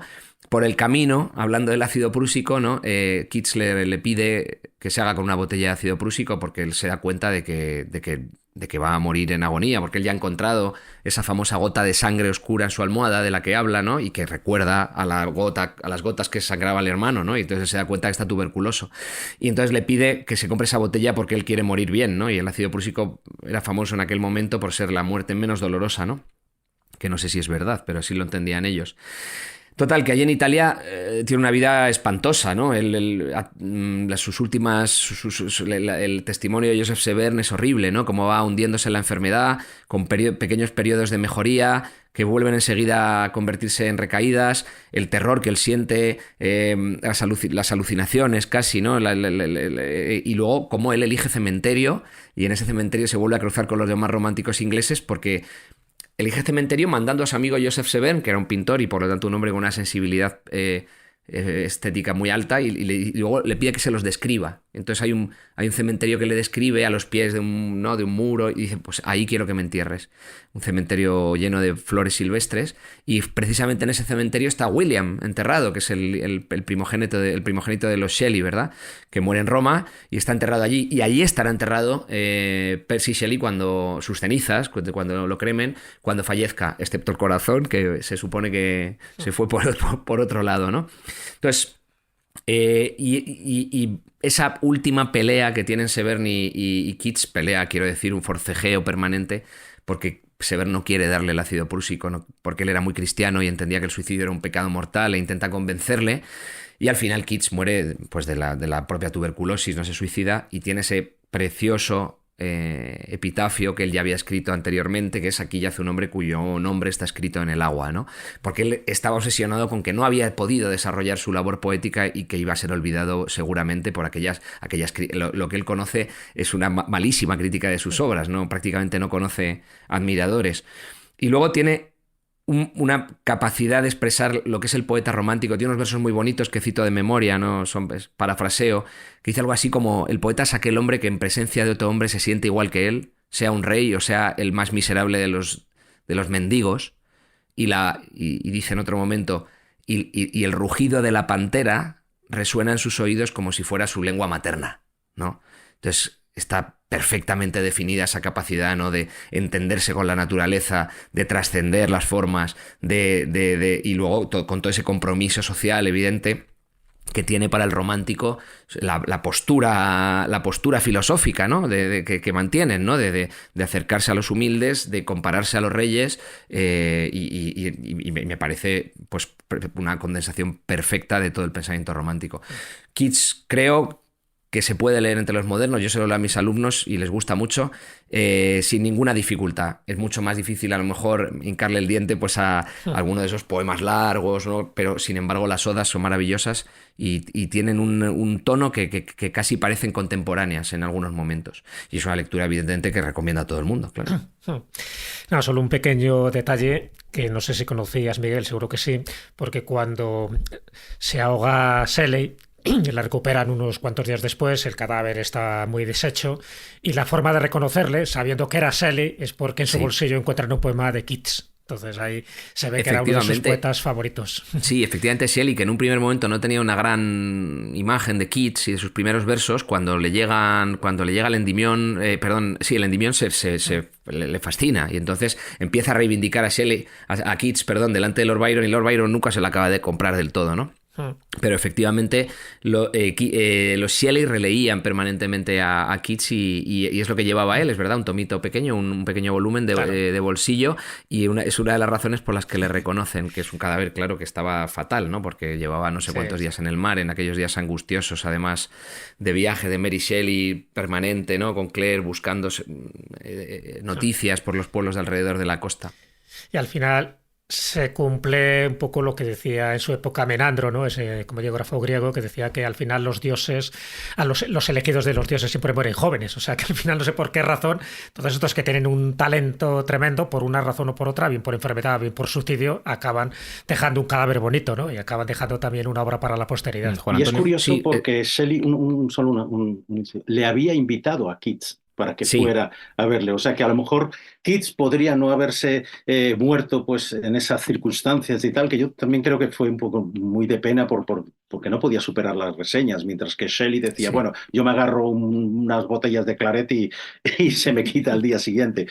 A lo mejor habría muerto ahogado también, quién sabe, pero el destino siempre juega de esta forma tan extraña. Sí, es verdad que Keats había sido invitado por los Shelley, ¿verdad?, a acompañarle, y que además vivió muy cerca de donde habían vivido los Shelley en Roma, es decir, que otra vez es otro de estos cruces de caminos, prácticamente unos portales habían vivido ellos, y Keats por motivos de salud no quiso ya moverse de Roma. Allí había un médico en el que confiaba y que fue un error confiar en él porque atribuía su problema a causas estomacales y al final la tuberculosis avanzó de manera inevitable y lo mató, ¿no? Como a tanta otra gente en aquel momento. Y estoy de acuerdo contigo que efectivamente Keats es el más asequible y es incluso el mejor de los tres poetas. Le seguiría Percy Shelley y el último quizá Lord Byron, quien sin embargo era quien tenía toda esta fama y tal, pues también acompañada por su propia vida. Keats, el que permaneció un poco más como en la sombra, no viajó tanto ni muchísimo menos y tal, no tenía una persona como Mary Shelley al lado capaz también de hacerle iluminar, pero Keats, desde luego, cuando yo accedía a estos poetas, estaba yo en la universidad y uno se creía romántico en aquellos tiempos, con abrigos largos y pelo, así que ahora no está. Bueno, pues fue Keats el que me enamoró, desde luego. Endymion fue para mí un canto tan revolucionario como lo podía ser cualquier manifiesto marxista o de otro tipo que pudiéramos leer en aquellos lejanos tiempos. Que estaba yo pensando en la ironía de que unas personas con vidas tan torturadas, tan oscuras, tan lúgubres, que son palabras que se han utilizado para describir el romanticismo en este programa, pudieran escribir versos tan bonitos como los que nos ha trasladado Miguel Salas.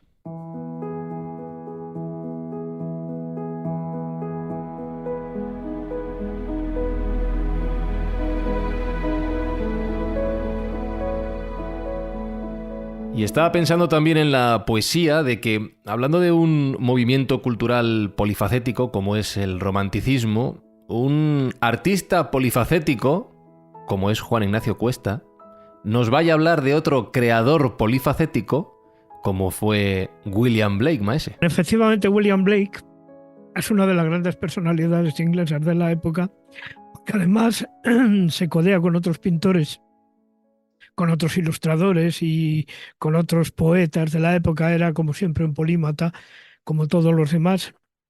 Y de William Blake ya hemos hablado bastante. Además, hay que ver los comienzos de William Blake. Él pertenece a una iglesia profundamente radical, de alguna manera, a la iglesia de Moravia, o su madre que había pertenecido de alguna manera también a otro tipo, a otro tipo de iglesia también muy conectada con el protestantismo en ese momento. William Blake lo que se transforma es poco a poco en un poeta y en un grabador y en un dibujante de unos dibujos de un contenido realmente espiritual y místico como muy pocas veces se han dado en la historia de la Tierra, porque él era un verdadero místico, por decirlo de alguna manera, que decía cosas verdaderamente sorprendentes, como por ejemplo esta frase que creo que ya la hemos comentado en alguno de nuestros programas, que es: para ver un mundo en un grano de arena y un paraíso en una flor silvestre, sostén el infinito en la palma de la mano y la eternidad en una hora. De alguna manera, yo creo que es el paradigma, ¿no? Jesús, tú has citado este poema en alguna ocasión y pertenece un poco al mundo holístico, de alguna manera, que se dio en aquella época antes de que llegara las debacles tremendas que surgieron a principios del 19, claro. No, perdón, a principios del 20. Porque realmente en el siglo XIX el romanticismo no solamente cuadraba con la pintura y estas cosas, ni se puede entender como entendemos hoy la palabra romanticismo con algo relacionado con el amor, sino es acaso por el amor hacia el espíritu, por el amor hacia querer comunicar hacia los demás una serie de cosas mediante la ilustración, mediante la música y mediante muchísimas cosas. William Blake hace un ciclo que todos conocemos, en el que hay pinturas como la que se llama La subida al juicio final, donde en una especie de espiral van subiendo los ángeles hacia arriba. Ese cuadro le conoce bien Marcos, ¿eh? Precioso. Y otros que creo que también han inspirado, como por ejemplo una de las partes fundamentales de la obra de William Blake es cuando habla de Joseph de Arimatea, eh, bueno, no lo voy a decir en español. José de Arimatea Mejor. viaja a Escocia y Ujú. tal. Entonces él hace una pintura verdaderamente extraña donde aparece un José de Arimatea sentado debajo de un nimbo de luz. Y luego otros animales, por ejemplo, que yo creo que, fíjate, están muy también en tu pintura, Marcos, como por ejemplo ese animal que está de rodillas, que es una especie de ser monstruoso, muy multicolor, muy lleno de formas y tal, que realmente nos trae la idea de alguien que está arrodillado y que está en un proceso de humillación y de oración, de alguna manera. William Blake, además, no solamente es un pintor, es un grandísimo poeta. Y es un grandísimo poeta que estaba muy inspirado fundamentalmente por la unión con Gea, con la tierra. Hoy día estamos en en el día del libro, pero ayer era el día de la tierra. Hoy día Entonces, el día de la grabación de este programa, por si alguien alucina al escuchar esto. El día 23 de abril, efectivamente. El día Bueno. en el que no murió ni Cervantes, ni Shakespeare, ni Garcilaso de la Y en el Vega. que, Pero y en aún el así que no es se el día del publica esta libro. escóbula. el caso es que William Blake yo creo que es un pintor telúrico y un poeta telúrico. Y además, no solo es un poeta telúrico, sino que además tiene algunos de sus cantos, uno de ellos, un fragmento de uno de sus poemas, yo lo he recogido para traerlo aquí Ujú. y que nos acompañe de alguna manera. Le he compuesto una música, como siempre suelo hacer, nuestra, para que no caigamos, Que digamos, en no errores. nos digan nada. ¿Eh? La pregunta que tengo, Juan Ignacio, y esta pregunta va con doble sentido. ¿Te has traído la guitarra o pongo yo la música? No, vas a tener que poner la Ok, música esta pues vez porque creo que es más adecuada esa música que la ha hecho con un sintetizador. Ya ves qué cosa tan extraña, utilizar un sintetizador para hablar de un pintor y de un poeta romántico. Pero Bueno, es que los románticos también estaban relacionados con la informática, como luego nos va a contar, creo que Carlos. sí, luego contaremos. Pues así suena William Blake en la mente y la obra de Juan Ignacio Cuesta. Se eleva el sol y los cielos se vuelven dichosos. Resuenan alegres las campanas como bienvenido sea la primavera, la alondra, el zorzal, las aves, los arbustos trinan estrepitosamente ante el sonido jovial de las campanas, mientras nuestros juegos son vistos sobre el prado resonante. El viejo Juan de cabellos blancos ríe y aparta sus preocupaciones sentado bajo el roble entre los demás ancianos. Se ríen de nuestros juegos y poco después todos dicen: así se disfrutaba, cuando nosotros, niñas y muchachos en nuestra juventud, éramos vistos sobre el prado resonante. Hasta que los pequeños, ya exhaustos, no pueden seguir la diversión y el sol va descendiendo y nuestros juegos se acaban en torno al regazo de sus madres. Muchos hermanos y hermanos, como pajarillos en su nido, se disponen al reposo y dejan de verse los juegos en el prado oscurecido que fue resonante. Como la música que yo he querido poner para ilustrar esto. Por eso no he utilizado la guitarra, porque necesitaba una música resonante para un poema como este.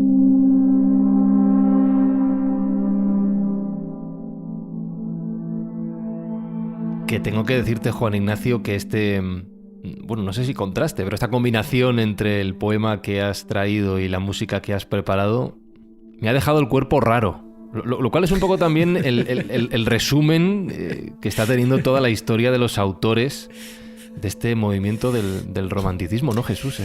Siempre bueno, de hecho, William Blake tiene una conexión directamente con uno de los grandes grupos del rock, que es The Doors. Uno de los versos de los poemas más famosos que tiene William Blake es ese de: si las puertas de la percepción se purificaran, aparecería al hombre tal como es, todo infinito. Entonces, esas puertas de la percepción es la que utiliza luego este grupo para dar nombre, ¿no?, al conjunto musical. Y bueno, y la influencia que tuvo él fue muchísima. Acordaros que fue un visionario, él veía ángeles, veía espíritus, y eso luego lo plasma tanto en sus poemas como en sus cuadros. Y de hecho él es un antecesor del romanticismo. No sería un romántico puro, es un poquito anterior al romanticismo, pero es un antecesor del romanticismo, igual que el del surrealismo, igual que el del simbolismo. Es decir, que muchísima gente luego queda influido por él, precisamente por esos delirios, por esos sueños, ¿sabes?, por esas fantasías que él generó en función de esas puertas de la percepción, de esas antenas que le permitía ver lo que a otros mortales les estaba prohibido. Uh-huh. También hay otro disco, Jesús, que no sé si lo conoces, que seguro que Marlos sí lo conoce, que es The Gates of Delirium, del grupo Yes, que es un grupo moderno, sí, que también está muy relacionado con la pintura de William Blake, al que le hacía las portadas un señor que se llamaba Roger Dean, que estaba también inspirado en William Blake. Uh-huh. Pues ya que nos hemos adentrado en las artes gráficas, en la pintura en concreto, ¿qué os parece si seguimos navegando este rumbo?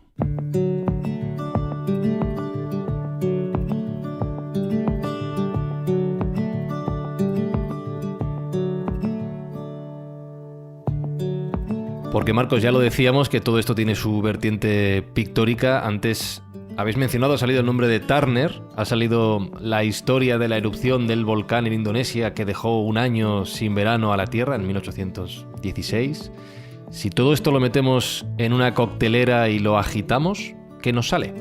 Sí, hay una coctelera enorme, porque visto desde ese punto de vista, desde hoy, yo lo veo todo como una unidad. Es decir, fijaos cómo nos gusta el movimiento romántico, que se ha ido reproduciendo varias veces hasta prácticamente, como ha comentado antes Juan Antonio Sanz, en el grupo de los New Romantics, cuando todos íbamos con abrigos largos, teníamos más pelo, y os recuerdo que había una New Wave británica llamada New Romantics, y además New Romantic, en la que participaban Duran Duran, Spandau Ballet, Culture Club, hasta el propio Mecano participaba un poco de ese grupo New Romantics. Y es que es una continua revival de traer a la palestra otra vez el gusto por lo gótico. Fijaos, hasta en el campo de la ilustración tenemos a Victoria Francés con todas estas maravillosas ilustraciones que ella hace del gusto y del movimiento gótico, que también, oye, pues tenía ese sentido melancólico, tormentoso, del mismo sentido tormentoso que hace Gonzalo Suárez en la película Remando al viento, ¿no? Con Hugh Grant y Y sobre todo con José Luis magnífica Gómez. historia, ¿no? Exactamente. Entonces, ese sentido tormentoso del que ha hablado también, pues de algún modo Miguel Salas, hablando de John Keats, que es los factores comunes del romanticismo, es la belleza, la transitoriedad, la naturaleza, el gusto por la naturaleza y la emoción por el paisaje. Todo esto da lugar a un pintor que recoge todo este sentido romántico, nada menos que Joseph Mallor, William Turner. Es que esta gente Son nombres tenía largos, como tres Ya nombres: ves. Guillermo, José, Mallor, Turner. Es decir, bueno, es como una acumulación de barroquismo en el nombre impresionante. Pues este señor que nace en 1775, nada menos que ingresa a la Royal Academy a los 14 años. Fijaos si era absolutamente diestro con lo que quería hacer. Bueno, pues empieza por cambiar un poco el panorama de la pintura, y es que lo que hace es una auténtica innovación en el uso del color y la luz. Lo que hace también es una transición del romanticismo al impresionismo, cosa que, poca gente sabe, puesto que él muere antes de que empiece el impresionismo. Pero de alguna forma, como también, al igual que Goya, hace cosas que luego lo aprovechan los impresionistas, los expresionistas y el futurismo. Es increíble cómo este hombre, hace las cosas. Pero os hablo un poco de la cocina. ¿Y qué era la cocina de William Turner? La cocina era su taller. Y para hacer esa especie de pintura a lo bestia que él quería hacer, empezó a revolucionar pues cómo pintaba. Le ponía a las imprimaciones tiza, le ponía tez cera, le ponía secativo de cobalto. Es decir, ¿y eso para qué nos cuenta esto, Marcos? Pues sí, precisamente sí. Es que si el escritor coge una pluma y un papel y hace y crea un mundo absolutamente intangible, el pintor lo que tiene que hacer es, partiendo de un mundo sólido y de mezclas y de cocina y de esencias, llega a evocar una serie de sentimientos como los que evocaba Turner, ¿no? Ese cazador de tormentas, como se le llamó. Fijaos que es una persona que se ató al poste al mástil de una embarcación durante 4 horas para poder sentir y no acongojarse, para poder sentir lo que se sentía en una tormenta, ¿no? Buscaba la muerte, Madre ¿no? mía. Buscaba la muerte. Buscaba la muerte. De hecho, tiene pinturas en las que, rápidamente con esa pintura notoria del incendio de la Cámara de los Lores, alquila un barco, se monta en su cubierta y hace varios bocetos del incendio como ese momento fugaz que él quería atrapar, ¿no? Entonces abandona esa pintura académica ya que queda atrás de, academicista, de historicista, vamos a contar la historia y tal, y se mete en el mundo de las emociones, claro. Y eso, ¿qué es lo que hace? Que es precisamente un precursor del impresionismo. No solamente el impresionismo, fijaos que hasta el propio Renoir, el propio Camille Pissarro, Monet, todos estos pintores ven en esa pintura algo como muy bestia, es decir, lo que hacía precisamente Goya, es decir, esos empastes gruesos que decían, mira, yo no me voy a quedarme en el detalle del dibujo y voy a expresar la emoción. Y siempre tengo una serie de cuadros que podemos ver en facebook.com/La Escóbula de la Brújula. Oye, lo ha aprendido. No, lo he ensayado antes. Lo he hecho varias veces, ¿no? Y entonces, pues os puedo mencionar 4 o 5 obras que, ahora veremos qué influencia tuvo este mundo de la meteorología causada sobre todo el volcán Tambora, ¿no? Al final, el volcán Tambora. Tuvo influencia pero en es sus que pinturas. Exactamente, Jesús, lo que está mencionando Jesús es precisamente, y lo podemos ver en estos cuadros. Por ejemplo, el barco de vapor en la bocana del puerto de 1842, o Luz y color en la teoría de Goethe, o lo que es el propio Aníbal y sus hombres cruzando los Alpes. Pero ¿qué podemos ver aquí?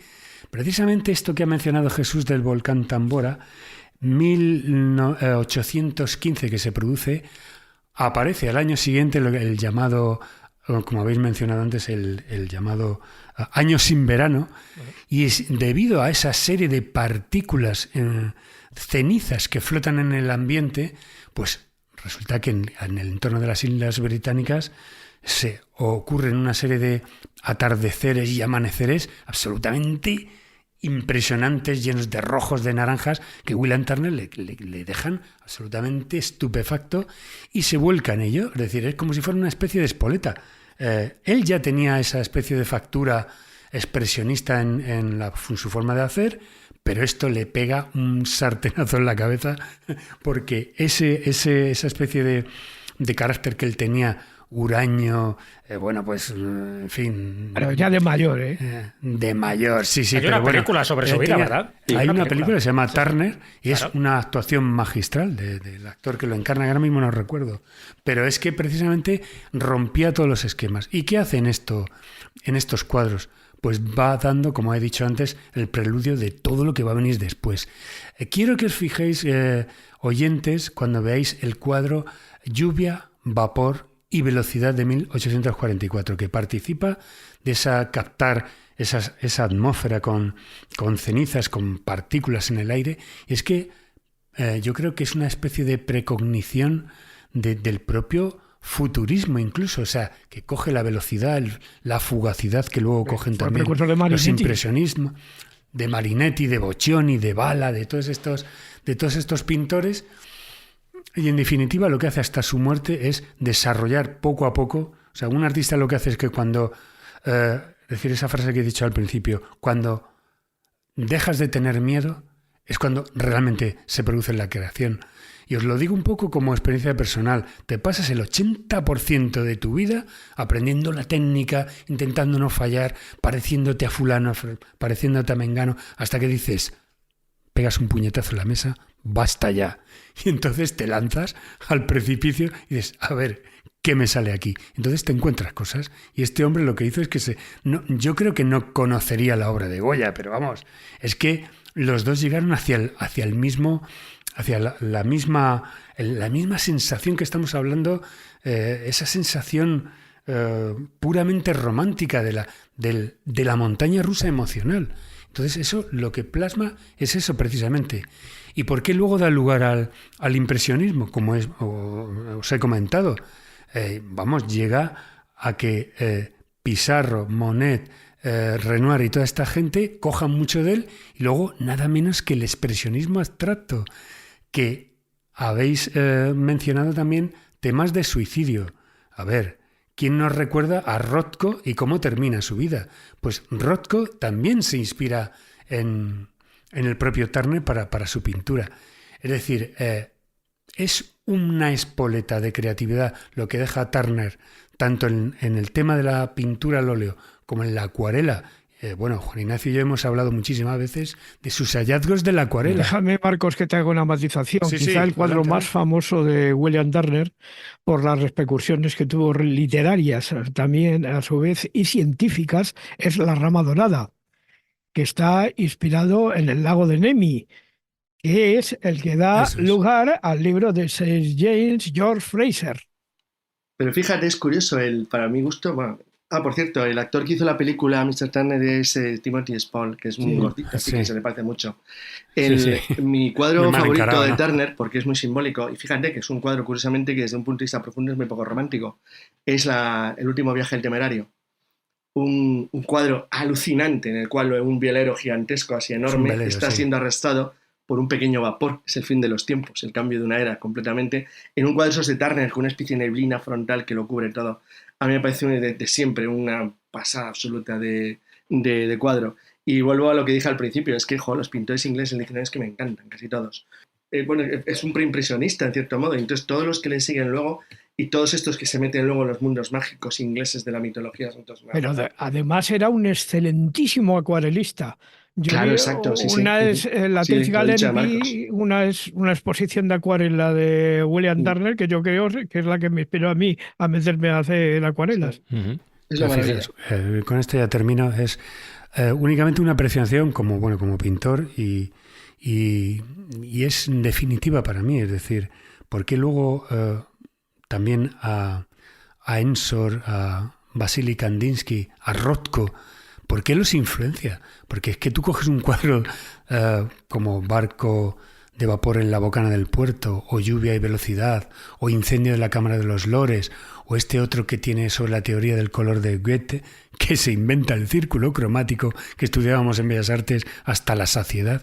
Es que tú coges un cuadro de esto y te acercas, pierdes el detalle y te crees que estás viendo un cuadro abstracto. Pones ese cuadro del revés y es absolutamente un cuadro abstracto del más puro expresionismo. Y es que se lo inventa él, es decir, naturaleza, emoción, pasión, montaña rusa emocional, antes que cualquier racionalidad y cualquier tema figurativo y descriptivo. Ahí está la gran lección de William Turner. Marcos ha mencionado la Cámara de los Lores, pero Juan Antonio, Lord Byron tuvo un escaño en la Cámara de los Lores. Tuvo ese escaño. Que no se ha comentado. Sí, no, lo dije porque fue cuando, cuando él defendió precisamente a las mujeres que estaban en los telares y demás. Entonces era un lord, pero casi estaba defendiendo cosas de los laboristas de hoy día o de lo que podría ser la izquierda. Pero claro, como decía Carlos antes, desde su posición. Era sencillo. No, yo no creo que le diera igual, porque él tenía una especial predisposición a sacar muchas de sus inspiraciones del hablar con la gente y todo eso, pero era un lord. Entonces, claro, decir, él veía... Él lo trabajaba, o sea, él lo decía. Y una de las características, además del héroe byroniano que tiene, se pueden enumerar, son muchas, es ese desprecio hacia el rango, hacia la posición, pero claro, es muy fácil. Porque lo tienes, exacto, claro, es el desprecio del patricio romano. Bueno, exacto, eso es más fácil que decir, bueno, pues apenas puedes, ni eres mileuristas y yo desprecio a los de ahí arriba, ya, pero si los de arriba te escupen, te lo llevas. Sí. Entonces, pero bueno, ahí quedaba siquiera como un gesto suyo, y claro, eso para los propios británicos les sentó muy mal que alguien de su clase, uno de los nuestros, de esa manera renegara, aunque fuera de manera de palabra, y que tuviera además tanta influencia, y por eso iniciaron una labor de cavar los cimientos tremendo, y tuvo que largarse. Y fíjate que a él le gustaba provocar. Y bueno, pues él lo tenía bien fácil porque estaba todo el mundo para allá, y al final pues eso, acabó el pobre pues con un resfriado mal curado, comido por las sanguijuelas que le ponían los médicos allí en Missolonghi, muerto de mala manera. Pero quizá tendría que haber sido así y no morir en una batalla que quizá hubiera desmerecido toda su obra poética de alguna forma. Me alegra que hayáis vuelto a Lord Byron, porque quería retomar un tema que quedaba pendiente, que mencionaba Juan Ignacio, que es el de su legado, pero más personal.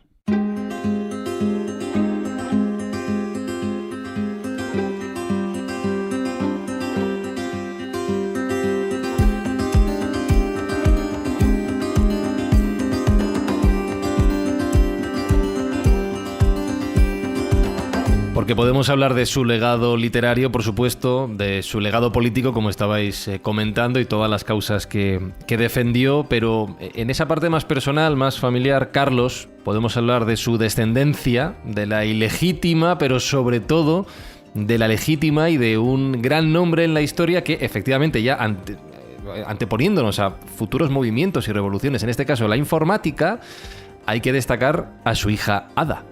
Efectivamente, porque Juan Antonio ha citado ya el caso de su hija ilegítima, es decir, de la única legítima desde el punto de vista legal de la época fue Ada Byron, que era hija de la mujer, bueno, de su mujer, de Ana Isabella Noel Byron, que fue la mujer de Lord Byron. Y la verdad es que desde el punto de vista... Por poco tiempo. Sí, muy poco tiempo. O sea, decir que desde el punto de vista de lo que es el elemento clásico, lo que sería una hija, por muy legítima que sea, de lo que es una hija y una familia, pues hombre, hay alguna dudilla. Porque la vio nada más nacer, abandonó a su mujer cuando llevaba a la niña un mes de vida, y cuando tenía 4 meses la abandonó para siempre, pues se fue de Inglaterra.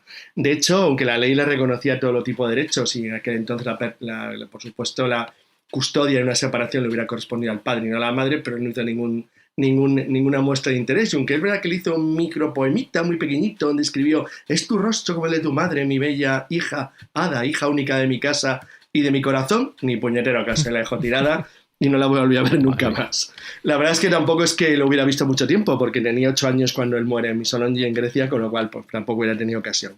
Lo sorprendente de esta niña a la que él abandona es que, aunque la abandona desde el punto de vista de la cercanía y de lo que es ser un padre, no la dejó muerta de asco, en el sentido que no dejaba de ser un lord. Tenía dinero, tenía posición y sobre todo tenía grandes contactos. Con lo cual, la niña fue criada, fue educada en el mejor mundo que podía tenerse en la Inglaterra de la época, pero no tanto desde el punto de vista de la parte material, que tampoco es que fuera mal, sino que desde el punto de vista intelectual tuvo una suerte increíble. Es decir, ella fue educada por Mary Somerville, que era una formidable educadora que le inspiró muchísimo, y luego tuvo un entorno de gente a su alrededor, no sé, desde Andrew Krauss o David Webster o no sé, o el propio incluso Charles Dickens, que la permitieron crearse en un entorno maravilloso y fantástico. Ella se casó, como se diría en la época, muy bien. Se casó con William King Noel, que era el conde de Lovelace, por eso ella es habitualmente llamada a Lovelace por el apellido de su marido, que era conde, y por lo tanto ella siguió implicada dentro de la nobleza inglesa en una época además en la que Inglaterra lentamente caminaba a convertirse en la dueña del mundo. Lo curioso de esta niña es que, a pesar de que eso debía irle en la sangre, o bien por los contactos familiares de su familia, era una aceptable poeta y estaba vinculada al mundo de la literatura y de la poesía, pero tenía un talento asombroso para las matemáticas y el cálculo.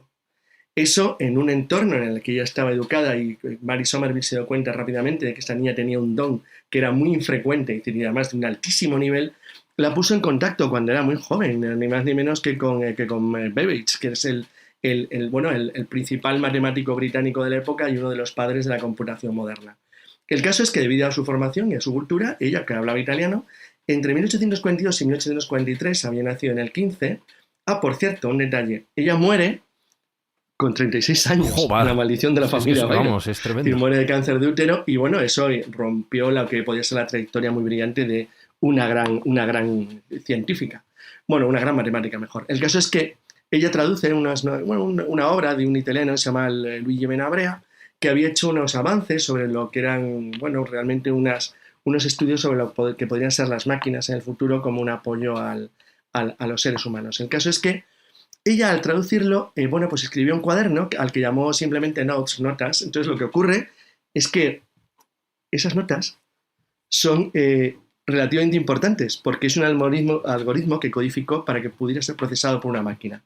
Dicho claramente, hizo el primer programa de ordenador de la historia, así, donde está, tan claro como eso. Y además desarrolló una cuestión muy interesante en lo que luego va a ser el futuro de la computación, y es que, además de la capacidad que tenía matemática, esa relación extraña que ella tenía con la literatura y sobre todo con la poesía, con ese mundo mágico que tienen los poetas, le hizo darse cuenta de que se podía plantear preguntas muy sofisticadas, que serían casi de ámbito cuasi filosófico, sobre cuál podría ser el motor analítico de las máquinas futuras en relación con la sociedad y con los seres humanos. Una lástima absoluta que muriera con solamente 36 años. Ella llegó a trabajar durante un tiempo de manera ocasional para la Universidad de Cambridge, y entonces, realmente es una de las pioneras de la informática moderna, del cálculo automático que luego llevaría a las matemáticas y a la física que desarrollarían los ordenadores. Realmente es curioso porque es algo inesperado para alguien que, para una hija de Byron, en principio no parece muy lógico ni muy romántico, pero sin embargo supo unir muy bien ese don que tenía para el cálculo matemático con que ella se consideraba a sí misma una poetisa, nunca dijo que no. Y con el gran apoyo de Mary Somerville, que por cierto no lo he dicho, pero era una gran matemática y una excelente científica también, que nunca la separó, por otro lado, del mundo magnífico que tenía y que había heredado de los contactos de su padre con la parte mejor de la literatura británica de la época. Así que fijaros, un caso muy curioso. Las vueltas que da la vida, y como dices, lo curioso que es conectar toda esta historia de creación artística y humanística con el otro lado, con el científico y con la protoinformática, con la computación. Vamos a seguir aprendiendo aquí en La Escóbula.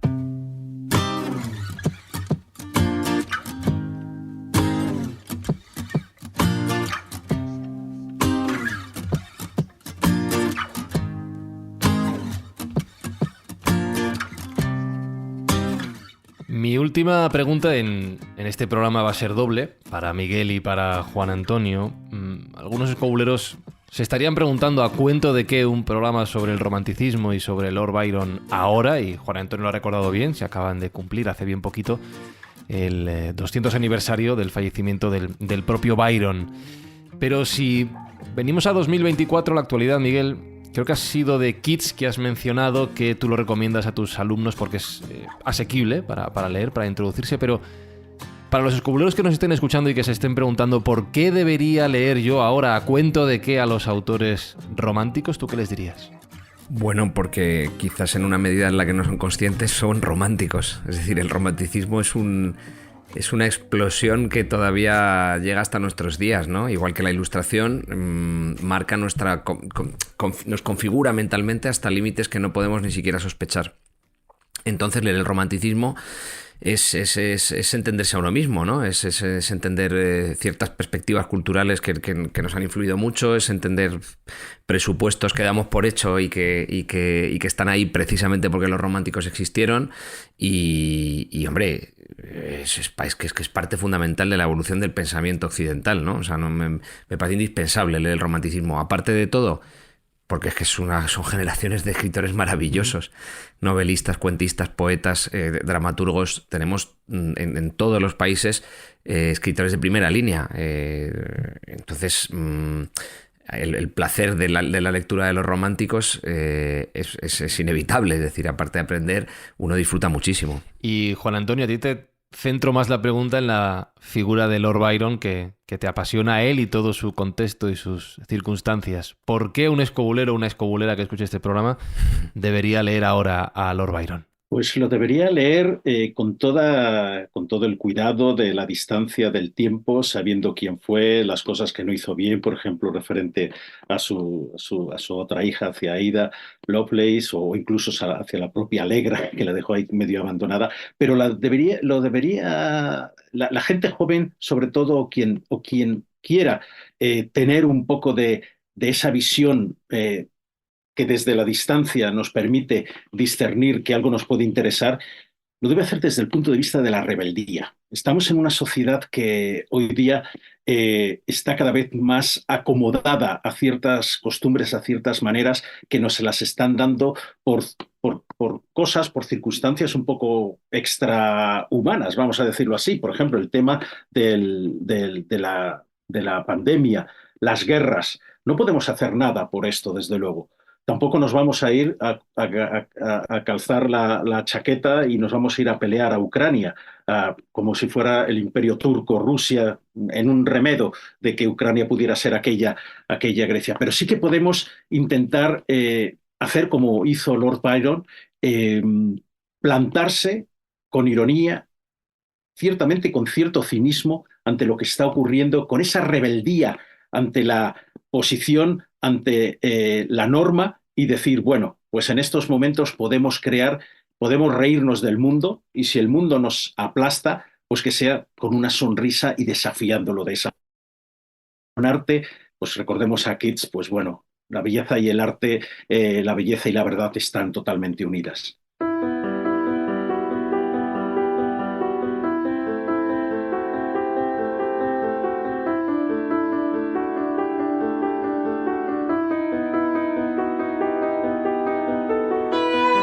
Y traslado la última pregunta para Jesús Callejo, con un poco de malicia.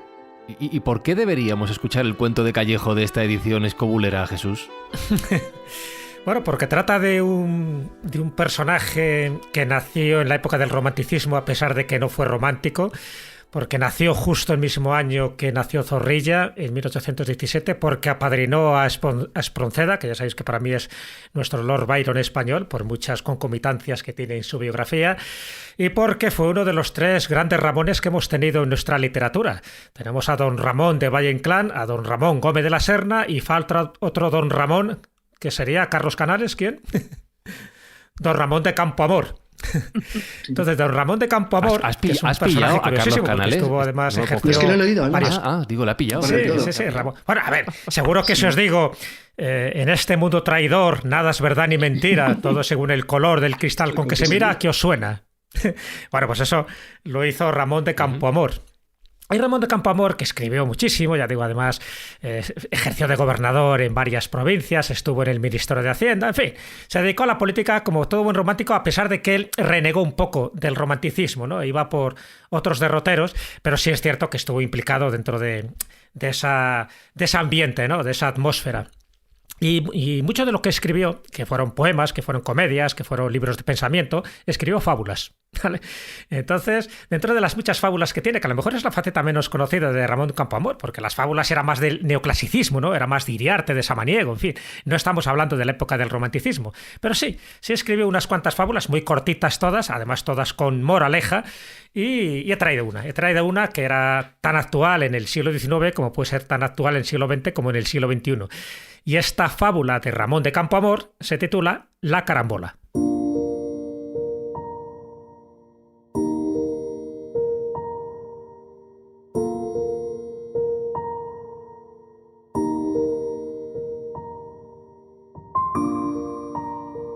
Pasando por un pueblo un maragato, llevaba sobre un mulo atado un gato, al que un chico, mostrando disimulo, le cogió la cola por detrás del mulo. Herido el gato, al parecer sensible, pególe al macho un arañazo horrible, y herido entonces el sensible macho, pegó una coz y derribó al muchacho. Moraleja. Es el mundo, a mi ver, una cadena donde rodando la bola, el mal que hacemos en cabeza ajena refluye en nuestro mal por carambola.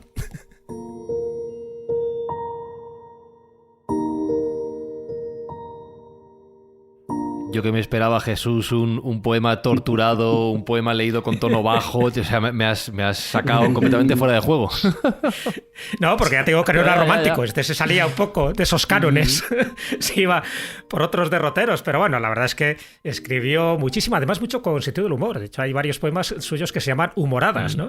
Mira, uno muy pequeñito para que veas el estilo literario que tenía, una humorada, dice: háblame más y más, que tus acentos me saquen de este abismo, el día en que no salga de mí mismo, se me van a comer los pensamientos. Bueno, pues este era Ramón de Campoamor, que escribía muchísimo, y sobre todo estas moralejas que estaban fuera ya, bueno, y estas fábulas que estaban fuera de contexto, pero que él un poco las retomó y daba como pequeñas pinceladas, a veces puñaladas, a los hábitos, a las costumbres que él vio en su momento, tanto como funcionario, como político y como escritor. Entonces, en muchas de estas fábulas se sabe que hay dardos envenenados a muchos de sus coetáneos. Pues me parece un gran contrapunto, un gran final a este programa, en el cual estoy seguro de que muchos escobuleros habremos aprendido mucho, sobre todo lo comentado hoy. Y Juan Antonio Sanz, te doy las gracias no solo por hacer posible que hayamos aprendido todos, sino por transmitirnos tu pasión, por tu gusto por la literatura, por el romanticismo en este caso, por Lord Byron y otros autores en concreto, y por explicarnos una vez más en La Escóbula también cómo es el mundo y la historia que nos rodea. Así que, Juan Antonio, muchísimas gracias una vez más. Muchísimas gracias a vosotros, y solo puedo proponer a nuestros escuchantes, nuestros oyentes, que lean a los románticos y a los postrománticos, que lean también a esos miembros del romanticismo oscuro como fueron Hawthorne o el propio Edgar Allan Poe en Estados Unidos, que esa sería otra grandísima historia. Hay buenos libros hoy día, hay una biografía excelente de Lord Byron, de Fiona McCarthy, que se puede leer. Hay otro libro, por ejemplo, de Fernando Valverde, La muerte de Adonais, sobre las muertes de Keats, de Shelley y de Byron. O sea, hay muchas cosas que hoy día podemos, y sobre todo a la propia raíz. Leer las peregrinaciones de Childe Harold, leer el Don Juan, y después leer el Frankenstein o el moderno Prometeo, y en un rato, en una tarde, nos lo hemos ventilado, El vampiro de Polidori, con toda la historia. Y ver, sobre todo, Remando al viento. Eso es obligatorio para esta asignatura. Pues Juan Antonio Sanz, lo dicho, muchísimas gracias por este viaje escobulero de hoy. Muchas gracias.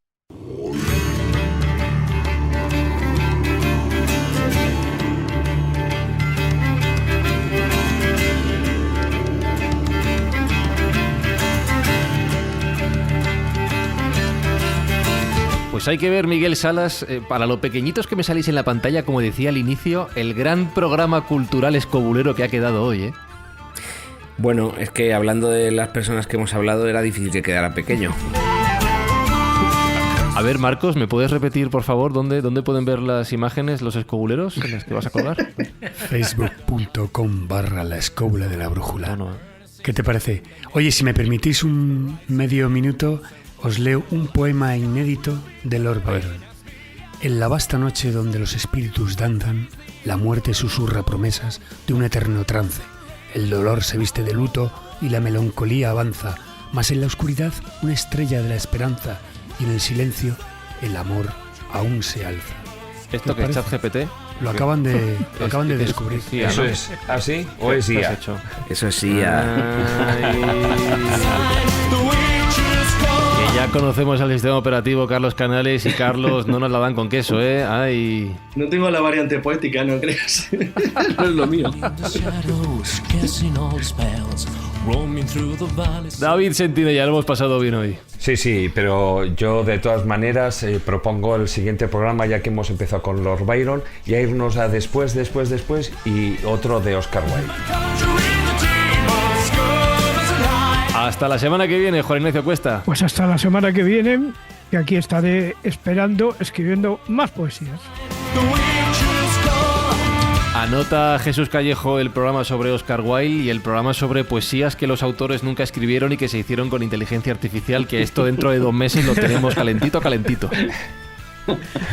Da muchísimo juego, sí, porque de muchísimos de estos poetas casi hay muchas cosas que se han perdido y sería bueno rescatarlo algún día con la inteligencia artificial. Así que nada, hemos hecho yo creo que una pequeña obra de arte que es este programa, y como decía Kiss, en fin, una obra de arte es un gozo eterno. Así que nos llevamos esa pequeña satisfacción, por lo menos los que estamos aquí presentes.